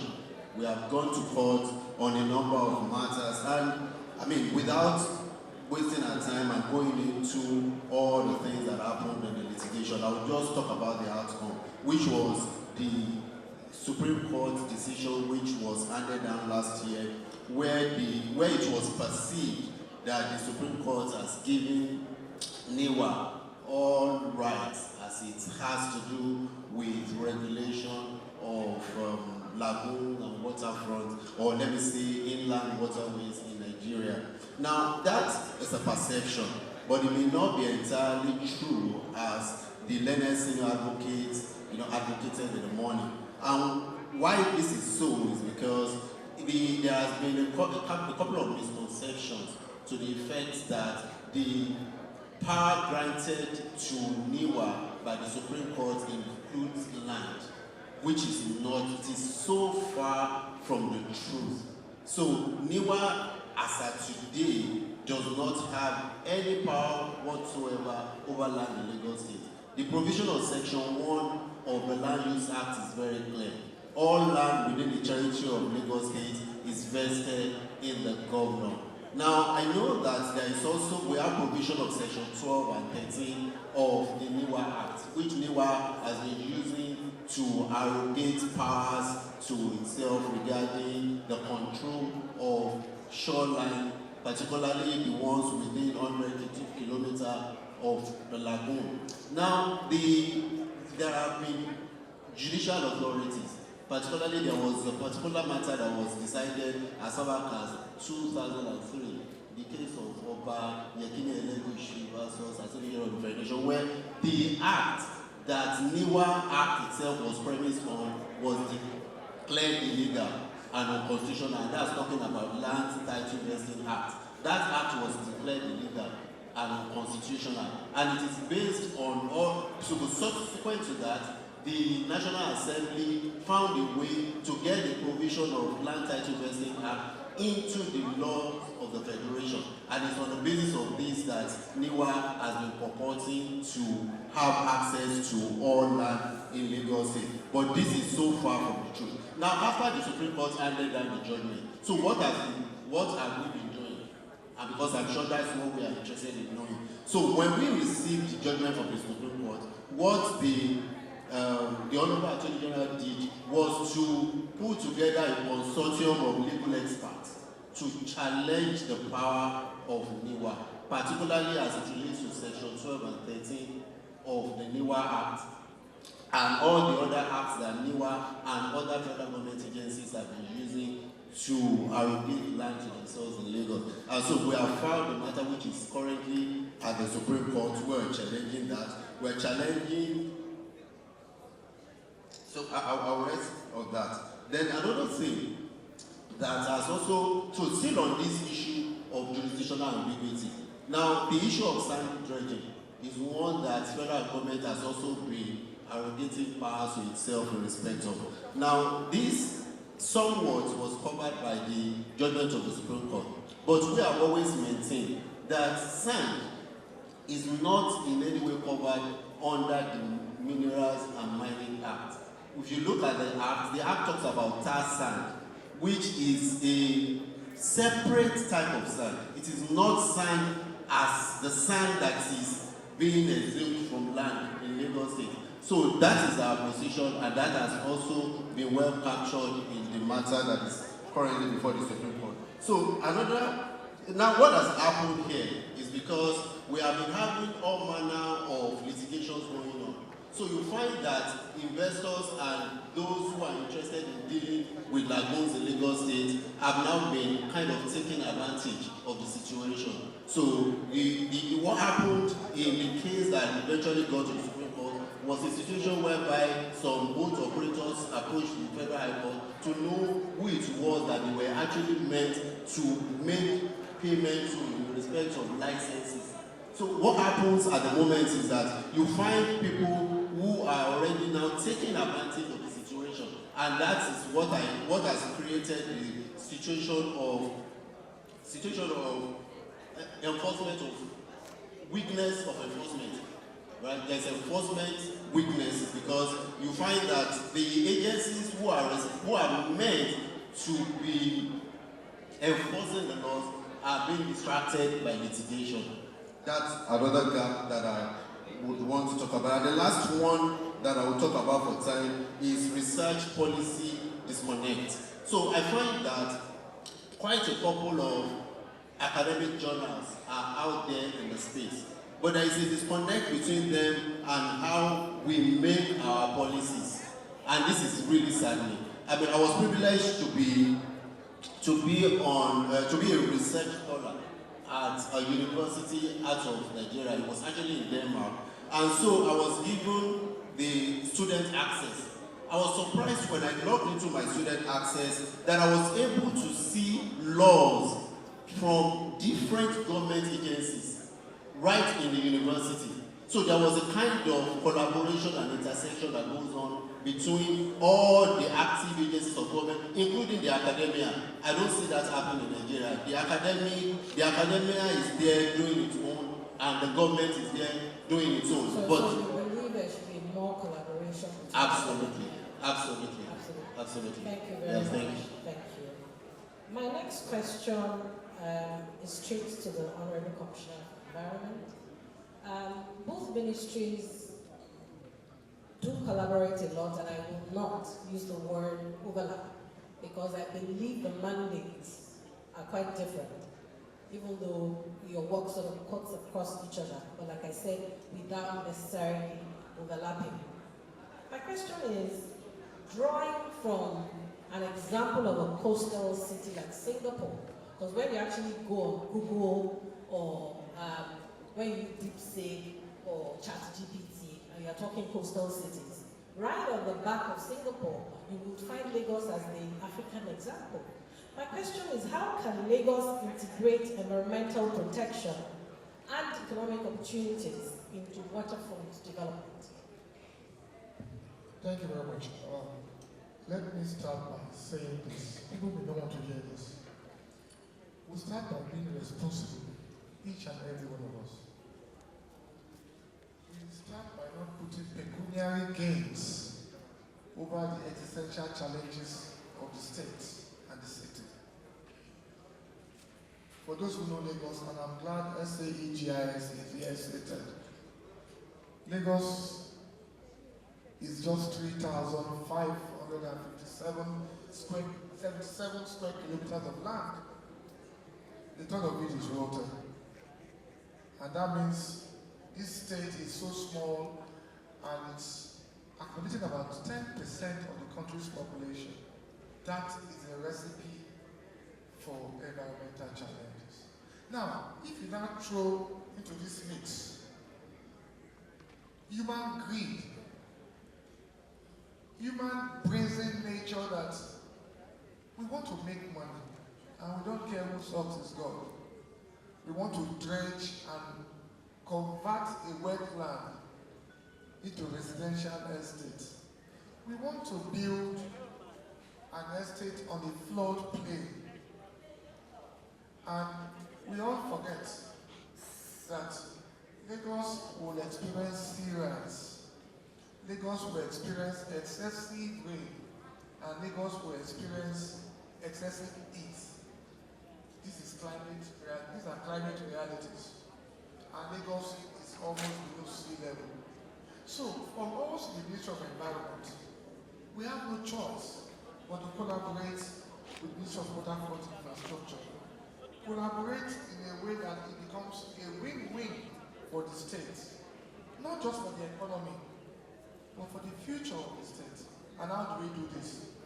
Gladly, the past few months, under this new commissioner and the PS, they've insisted that for you to have a reclamation in waterfront, you must go and obtain the environmental impact assessment from the Ministry of Environment. That for us to have a sustainable coastal city, you must also ensure you have your drainage clearance from the Ministry of Environment.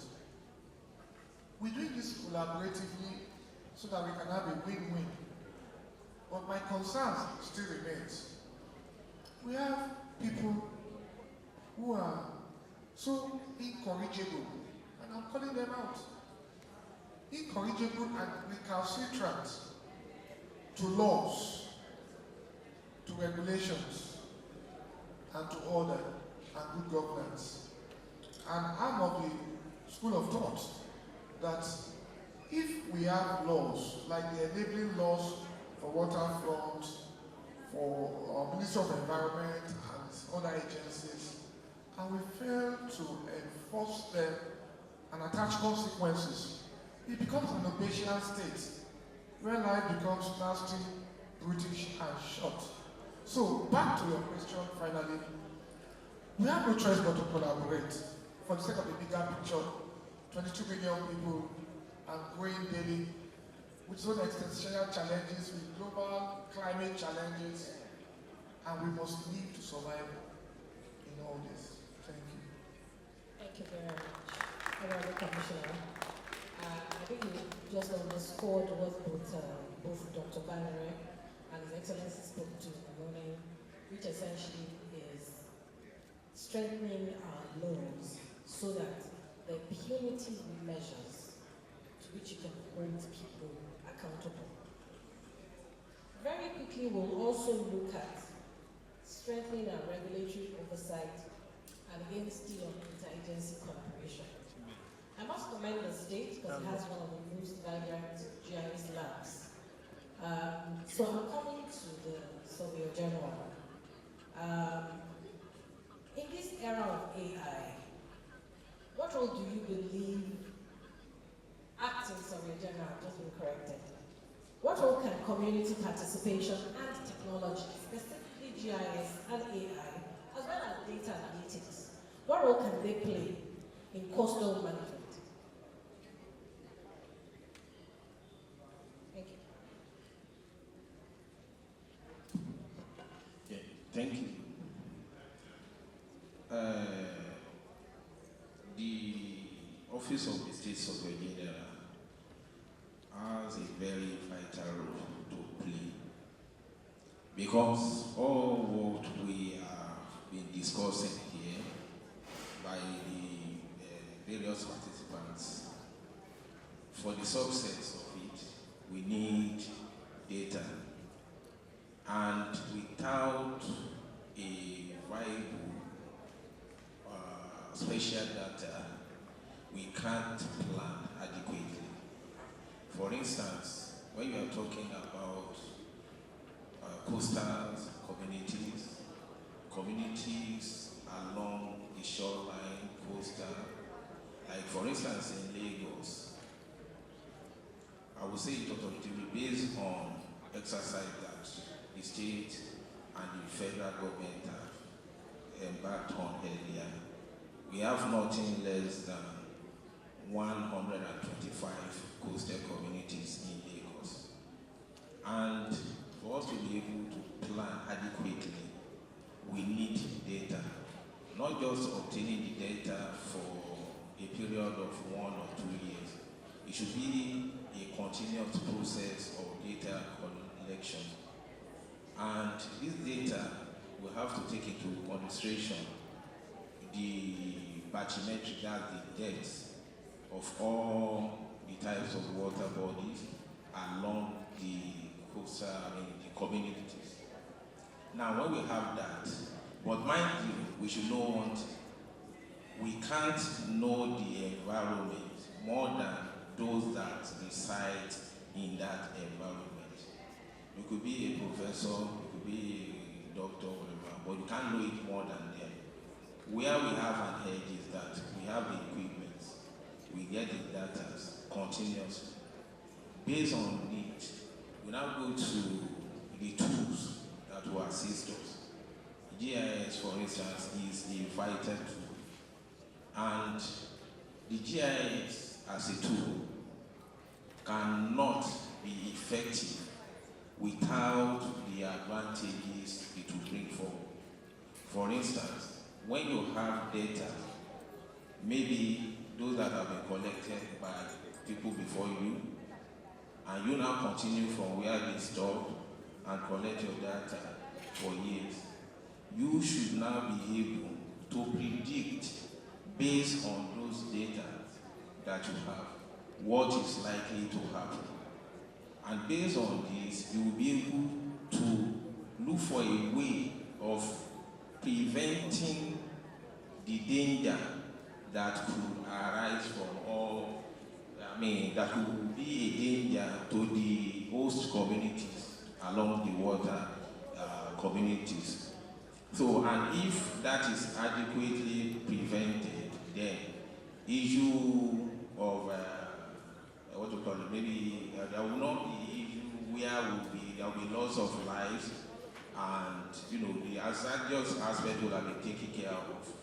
And with this, after getting the data will now be made available to other sisters agencies, because we all have our mandate, and we don't work outside our mandate. So with that, there won't be issues. Thank you. Thank you very much, Acting Secretary. So essentially, you are more or less the repository, yes, the custodian of whatever data it is you're able to gather, or other MDAs can come to you and you leverage on that data for whatever work to execute their own mandate. I spoke earlier to successful coastal cities, and we do have global case studies. I would like to draw lessons from them. My next question is to the Honorable Commissioner for Physical Planning. And my question is, what key lessons from global coastal cities can Lagos adopt to its socio-economic and environmental context? And if you're going to draw an example, you might want to refer us to a specific coastal city Thank you. Yeah, thank you very much. Sorry, before I go into answering the question, let me just quickly make some clarification regarding what the previous speaker said, specifically the SAGIS. There's nothing like titling of water. Water is not floating in space. It's on land. No matter how deep the water is, it's on land. And Nigeria as an entity has geographical description by way of latitude and longitude. The same thing with Lagos State. And the lagoon body that we have in Lagos, you can actually pinpoint your exact point. It's like if you enter your car, you look at the side mirror from vehicles. Once you move, it starts moving, showing your reference point by way of the longitude and latitude from that position. So, water, to say that you are titling land, water is not floating, it's actually on land. And I think it can be referenced. The whole essence of titling is referencing. So I think it's something that we have to look at. There's no need for a new law for that. So, thank you very much for the question raised. In essence, what we're trying to do is to compare Lagos with other coastal land cities. And a quick study revealed that Canada has the largest coastal line in the world, with about 203,000 kilometers. In Africa, Madagascar is leading with a total length of about 49,000 kilometers. In Nigeria here, we are just slightly above 5,000 kilometers of coastal line. And we are relatively young, so in taking a decision, we are bound to leverage on experiences of other cities, how they've been able to go about solving their coastal line problems. However, a quick insight to that is that we need to have a review of what are the benefits that we derive from this coastal. You see that it's enable us to have a transportation consideration. Also, tourism is another benefit of our coastal line. I remember last year I attended a seminar on Lagos Obakusoko, and from that seminar, it came out vividly how the Oba of Lagos, the trade basically in Lagos was water-based. So those are part of the advantages of coastal line. Now, what are the disadvantages? Of course, we talk about environmental challenges, which we all know. And we also want to talk about the water body level, what we call the high tide and the low tide.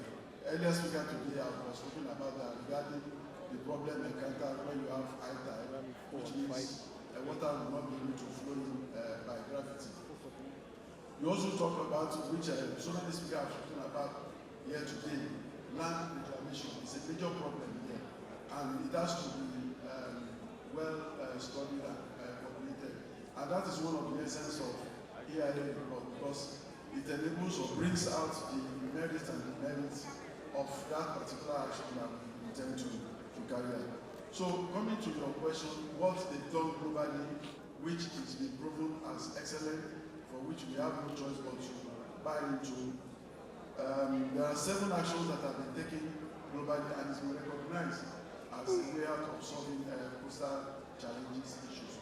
One of which is also been mentioned today, integrated coastal zone management. This has been exemplified by what is done in Planned City, and it helps in solving the flooding problem, the housing problem along the coastal areas, as well as transportation and reclamation. It's very important. The second one is the upgrade informal settlement. Now, what is, and it's noticing that SAGIS and the PS Oban also talked on that as of today, the Lagos State government does not have the intention of evicting or evacuating the Makoko settlement. Rather, what we're looking at is a replan of that place so that it can come out as befitting. But for me, for us, would you say that's developing, or what's the plan? Are you planning to ring fence current inhabitants? Yes. Sort of Now, because for us in planning, apart from the higher order plans, we also embark on lower order plans. And I see this as the same thing with the resettlement of this Makoko. What we should do when we do lower order plan is, because the settlement is already existing, so you now go there, you assess them, and you plan them to suit the current standard. So I think it's the same thing. The slides that were shown here today about Makoko, you could see the high disorder settlement that we have there. So a way out of it is that we go there and plan so that at least they can be able to move around with the boats. And there was a visit I paid to this Makoko, and you find that, as we've seen here today, all the buildings are elevated over water. And they cook there. And what they do is that they put zinc sheets on the floor with the local pots, with wood to start. And the effect of that is that you have carbon monoxide coming out. And it was coming because there was heavy cooking, and the smoke was going the other way. Unfortunately, there is a child sleeping there. So these are things that we need to look into in terms of enhancing their status. We shouldn't go too aggressive in terms of level of standard. They made mention to them today that they are expecting 5 billion. These guys cannot raise ordinary 1 billion, not to talk of 5 billion. So whatever plans that we intend to do must be able to accommodate their level. Because the people that are living there, it's not that they just move there. These are people, that's their natural habitats. That's it. If you build 5 million houses on the land, they will not move because that's their own home. And what we must do is to recognize that and do their planning to flow along with them. Excellent. Unfortunately, I'm going to have to stop because we have yet another session. And it's almost 5 p.m. I'm truly sorry. But like I said, I'm going to extract a firm commitment from HC Waterfront so that you have an interagency deep dive where you can talk shop about all the recommendations that have been made today. Between Dr. Banera and His Excellency, a lot of the issues they have touched on, but again, it all requires funding. So you will have to definitely partner with funding agencies as well as the private sector to see how we can move this forward. As we conclude, one thing is clear. Policy interventions and collaborative mandates are not just government tasks. They are building blocks for sustainable growth. Let's carry forward the insights shared today as a call to action for collective impact. Gentlemen, thank you very much, and it's been a good afternoon. Thank you so much, Mrs. Rokesh. We'll take a group very quickly featuring the Permanent Secretary and the Honorable Commissioner, Honorable Dayo Bush Allegation. And the allotted time of 30 minutes reduced to 10 minutes. But the group that just finished actually spent more than 15 minutes. I timed it. So we'll try to work within 15 minutes. Thank you. The discussants or panelists that I'd like to invite are Mr. Wale Ayilara, if he's there, let's put our hands together for him. Mr. Wale Ayilara. Ms. Abisola Olusoya, the Honorable Commissioner for Agriculture, I understand has stepped out. Mrs. Toke Benson Awoyinka, kindly come to the stage. That's the Honorable Commissioner for Tourism, Arts and Culture. Oh, okay. Dr. Fashola, the SA Agri, will stand in for the Honorable Commissioner.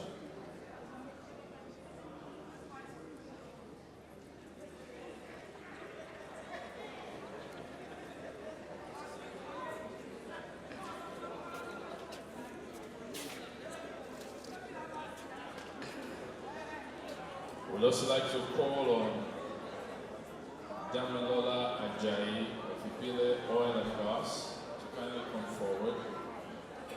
Okay, it's a Mr. Damilola is a unisex name, so I didn't want to call Miss and then a Mr. shows up.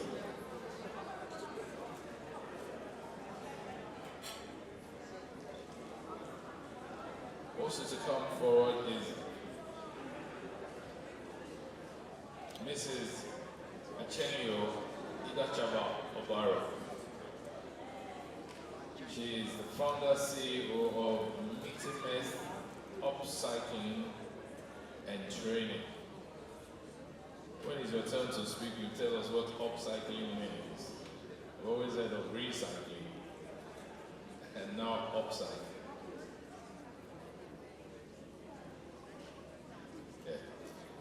Chief Batari Apomejero, President Dredgers Association, can you come forward? You particularly have an insight to present. And finally, Professor Abiodun Sule, Executive Director and CEO, Institute of... Okay, here he comes. Chief Apomejero, that's you, sir? All right, welcome. Now I have everybody here. Ladies and gentlemen, please put your hands together for them. Well, if that is for them, fair enough. Now clap for yourselves. All right, thank you. And that shows that naturally, yes, let me take my seat to probably just start with my brother here, Dr. Fashola. Blue economy suggests that there are opportunities for making a livelihood, making economic impact, and taking advantage of our waterways, especially the lagoon in this instance. However, there are serious socio-economic perspectives. So the question to you, sir, is what models can Lagos adopt to ensure local communities benefit optimally from the lagoon and the lagoon-based economic activities? Dr. Fashola. Well, thank you. A lot has been said about the lagoon and the economy of the lagoon, and one thing that is obvious is that Lagos is a fisher folks based economy, and our fish farming, our fish hunters, all our fisher folks can benefit immensely from the lagoon and upon the lagoon. Of course, there are one or two challenges in times of floods and tidal waves and all.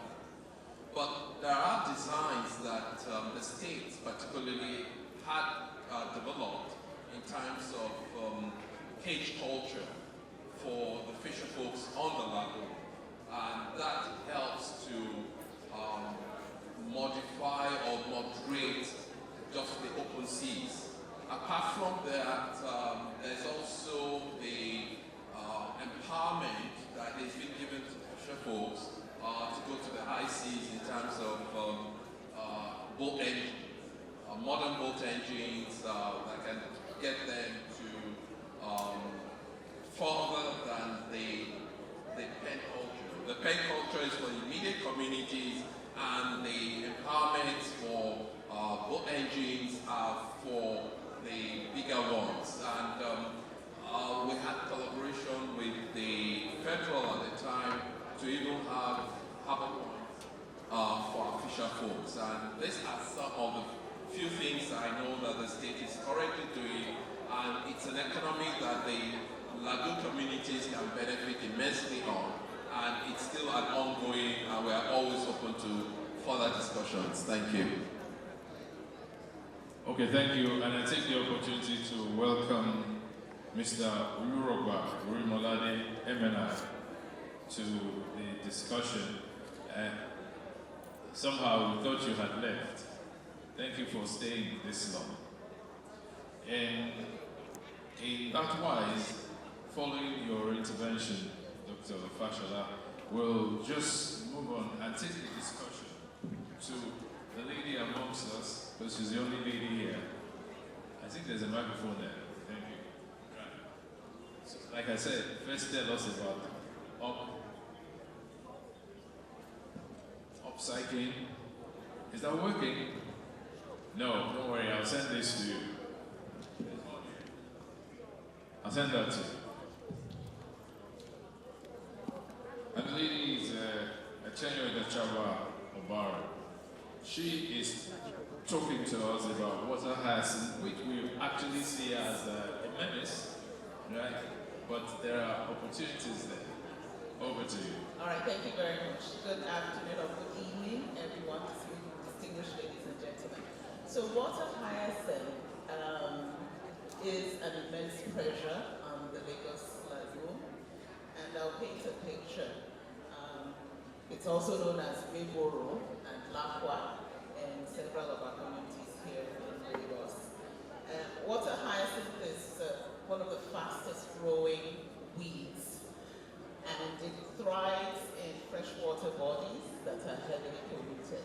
So pollution was talked about today. So we have a very conducive environment for the water hyacinth to thrive and to also negatively impact our communities here in Lagos. It's an impediment on the waterways. Traversing it is quite a bit of a challenge, and I'm sure our GM Laswa can attest to that. And we're actually partners with Laswa as well. In addition to that is the disrupted livelihoods of our coastal communities. And you mentioned that, we have lots of fisher folks here in the city of aquatic splendor. And once the water hyacinth is prevalent in the waterways, especially during the high infestation seasons, these livelihoods are disrupted for weeks, several weeks on end. And it now becomes a case of what do they do? Water hyacinth is here to stay because of these enabling factors that we have in the freshwater bodies.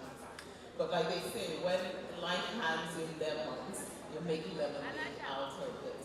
And that's essentially what, I'll talk about this afternoon. We have a lot of opportunity to actually turn this burden, this pressure on the lagoon into a treasure. And we can actually extract economic value from it by transforming it, upcycling it, turning it into products that are of beneficial use, which include home interiors, which also include fashion accessories. So I actually brought this bag, which is made out of water hyacinth. So that's a water hyacinth bag? Yes, this is a water hyacinth bag, with the exception of the tassels. So we actually harvest the water hyacinth and we can transform it into beneficial use. Talking about agriculture, we can also convert the water hyacinth into biochar, which is a very good soil amendment.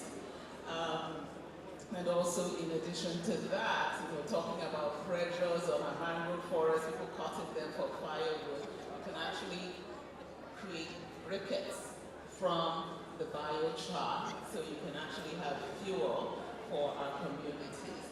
And that's essentially why Mitime exists. So we're materials and artisan enterprise, and we innovate around water hyacinth and agricultural residues, seeing how we can empower communities. And we've worked with several in Lagos, Saga, along that Ekpe coastline, Oriba, Ejeri, Ikorodu, several. So the opportunities to actually create alternate livelihoods for our communities when they are affected by the water hyacinth are immense. And I think, what we can do within the state is recognize that this is a resource that's here to stay, it's renewable, and we need to innovate and provide support for innovating around this and creating jobs as well as alternate livelihoods for our coastal communities. All right. Okay, thank you very much. Let's give her a round of applause, please. If Damilola, you are going to allow me to go to the other side so that we don't concentrate it on one side. Okay, thank you. And I will go to the gentleman professor who is Executive Director and CEO of the Institute of Oceanography, Professor Abiodun Sule. In what ways is rapid urbanization altering the health and balance of the Lagos Lagoon ecosystem, and what practical interventions can help reduce these pressures? Thank you.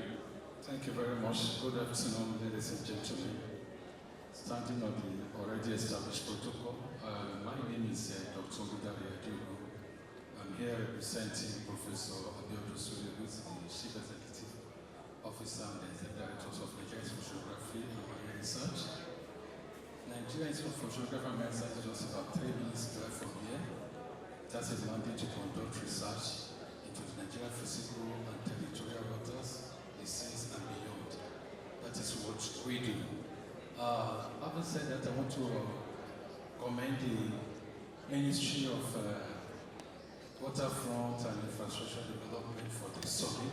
It's a timely summit, at least in order to avoid what we call tragedy of common. So I want to commend your office for putting this summit together. Coming back to the question given to me this evening, I want to say it's not only urbanization that is actually altering the ecosystem. We also have industrialization also. As cities expanding, we also see a lot of factories, industry that are also coming up, that are altering the ecosystem, particularly the health of the ecosystem. And a lot have been said about some of the challenges we are facing, because when you move all the way from Badagry down to Ekpe, most of the mangroves are gone. And once there is no mangrove, the breeding ground for most of these fishes that we are talking about today, they are lost already. That's why you don't see Yoyo any longer. So that is one area. A lot of biodiversity have been lost, a lot of wetlands have been lost. And also we are also facing what we call environmental pollution. Because most of these industries also, they also, all their effluent are being pushed into this coastal, the water bodies, and also they are not being properly treated. So that's another issue. Another area is noise pollution, that is even also affecting the biodiversity and air pollution as well. Apart from that, we also have a lot of the local community that are being displaced as a result of this development. So many things have been discussed concerning the Sorry, Prof. Doctor, are you saying then that there is no hope? There is hope. Let's talk about the practical. Yes, there is hope. I'm not saying there is hope. We just need to emphasize there is hope for us. So the hope here is that, first and foremost, we need to have a fundamental shift from the way we map, the way we design, the way we plan, and the way we also manage our cities. There is no way we can separate city from nature. So we just have to find a way to integrate both the city and the nature together.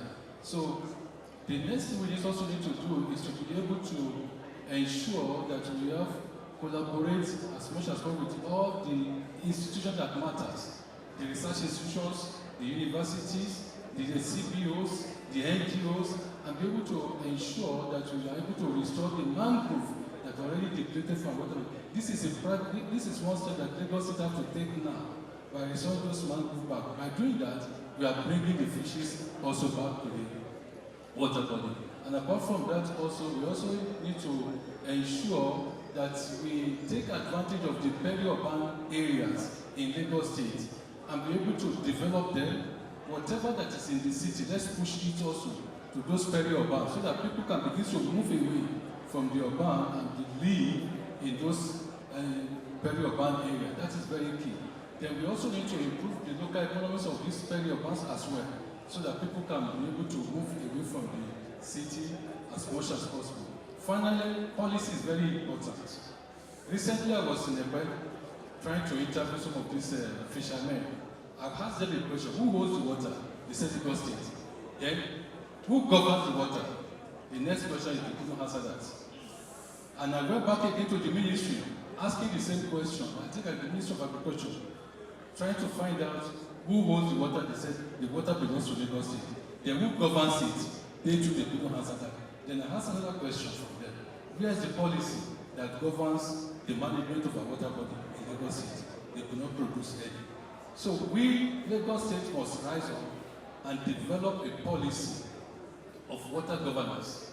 Because where there is no governance, all you see is destructions of the ecosystem. And that is what we are witnessing today.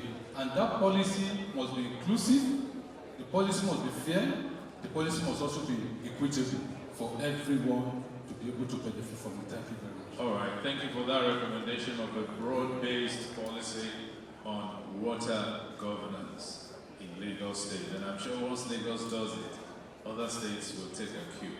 All right, Chief Apopojero. It is true, sorry, did I get your name wrong? Sorry? Okay, thank you. I tried to learn to pronounce Nigerian names. Quick one. We need sand for construction. But must that come at a price? Or at the destruction of our water system? What would you recommend for the state government to do to regulate sand mining in Lagos? Thank you. Thank you very much. Starting on existing protocol, I want to say good afternoon to everybody here. And in dealing with your question, I'm looking at it as if you're talking about maybe sustainable dredging in the state. Yeah. Well, there are a number of things that can be done. First of all, there has to be laws. There has to be what? There has to be laws. Laws. But when there are laws, people can, when there are laws concerning any particular human endeavor, it sets the tone and the direction of how that activity can be conducted. Now that takes me to the issue of EIA. It must be environmental impact assessment. Before, during, and post dredging activity. Very important. And there has to be spatial distribution of dredging activities instead of concentration. Because the more you concentrate in activities, the more likely you're going to have environmental challenges. So it's important not to have clustering of dredging activities. It's an aquatic state, and the government can make a concerted effort to make sure that it distributes the dredging activities to all the host communities where they have waterfront and where sand can be found. All right. So that's the final thing. But you just want to put in one last word.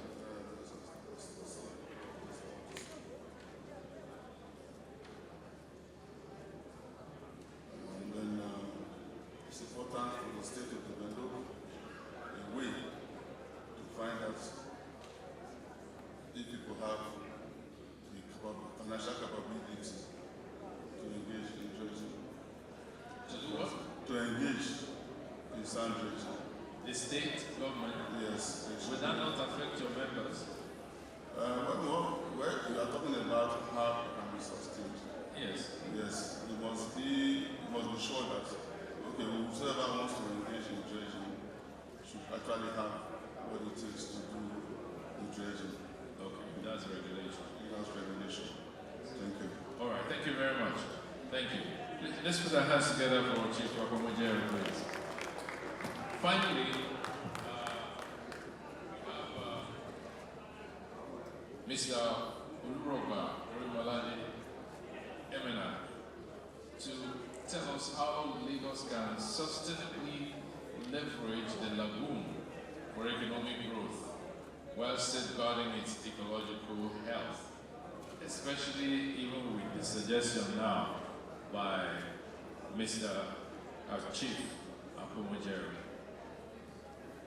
Okay, thank you. Should I say good afternoon and good evening, everyone? Achieving economic growth or the potential when we're talking about the waterfront, I don't think that's the issue. The private sector is there once a solid foundation has been laid on the ground. But I think one key thing is that, taking from what Dr. Banere Sam and the governor has said, including the Dutch company that did this presentation, what is clear is that to be able to achieve sustainability, and that's the question you asked me, sustainability cannot be achieved if the foundation is not solid. And I think from what they put forward, I think they clearly captured the roadmap of what needs to be done for sustainability to come in. Let me throw one or two examples, or one or two things that I think will interest us to know. There's a place called Seychelles. I'm sure some of us have been to Seychelles. There's an island in Seychelles called Mahi. Mahi, the island of Mahi just has a section there where you have turtles. Just turtles, that's all they have. After turtles, what do they have? They have a shop that sells souvenirs. They have a lovely beach. That's all they have. When I was there years ago, I spent some nice dollars to fly all the way from Nigeria there. But one thing that they had, which I didn't need to ask any policeman, I could see the maritime, the security around. You could sense that there were certain things that were done properly. That's foundation. I can easily tell you that there's sustainability there. So, in terms of economic growth, creating ecosystems within the coastline, definitely that's not in doubt. But government, and this is a good start, I must commend the commissioner of putting this up, is just to ensure that the foundation is done properly. One other thing I want to say, Mr. Commissioner, I know you are hearing me, and I know these minutes are being taken up, but I want to say this. This is a good start, but there is something that you might not have needed to spend all this money to do, which I hope you will do from tomorrow, which is very simple. The Commissioner of Infrastructure said something, or Commissioner of Environment talked about, call them principalities, people that will fight you in terms of you, you know what I mean, encroaching and breaking the laws, breaking the rules. Yeah. You have to engage community. When I say community now, I have to correct it. I'm not talking about, communities, people that are working there officially. No. I'm talking about those that have a lot at stake. They have to be aware. Your website has to carry information about how dangerous it is if people are dredging. The implications of what will happen to a banana island. The implications of what will happen to a Lekki Phase 1. It has to be clear. Let those communities, let those associations, we have civil societies. We do. We have National Conservation Society. We have professional bodies. I belong to a professional body. You don't give us money. You don't need it. Get our numbers, put on the WhatsApp group. Engage us. We are the ones that will fight for you. You're not going to spend a dime on it. That's a good one. So you need that collaboration. And talk is cheap. Lovely conference, fantastic as I said. But where you really want to get the action going is to get everybody together. It is not about government. Everybody has to know that. But we as human beings, we like pictorial. We like to see things. I want to see their website. Show me how That waterfront being done that is being surveyed in Lekki Phase 1, in the next 1 year, this one will happen. Okay. Very simple. All right. Thank Thank you. Thank you very much. Now, Mr. Damilola Ajayi of Ibile Oil and Gas. The microphone finds you, and you are to tell us the innovative financing models.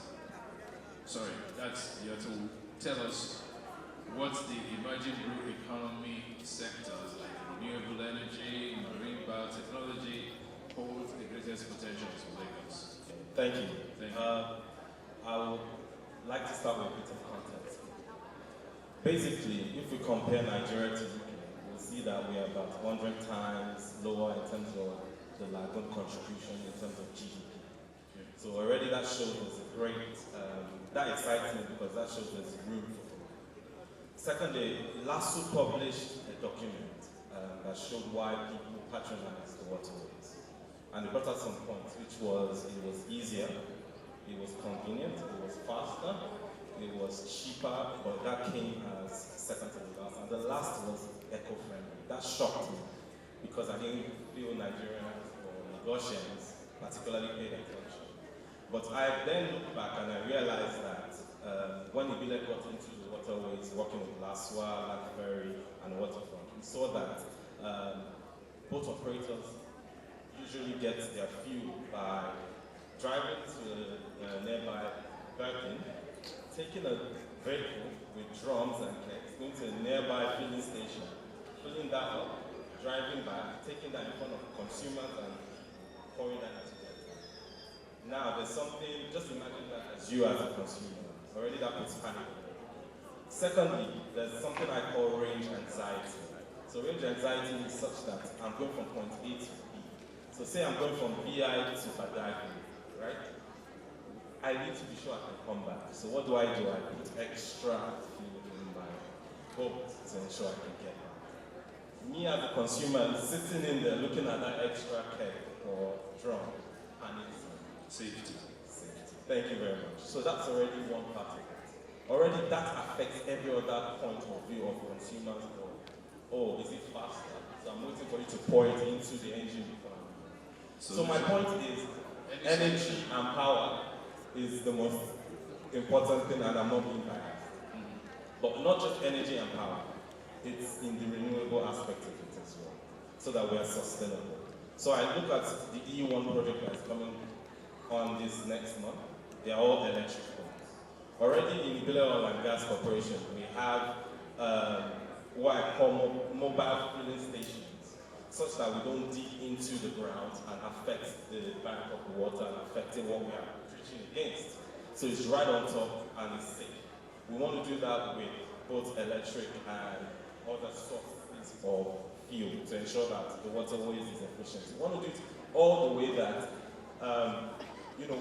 when you're moving your boat from point A to B, you are sure you can get this fuel anywhere you are, anytime. And last but not least, I know you're about to say, the advantage for renewable is one point that we've been missing is the noise pollution.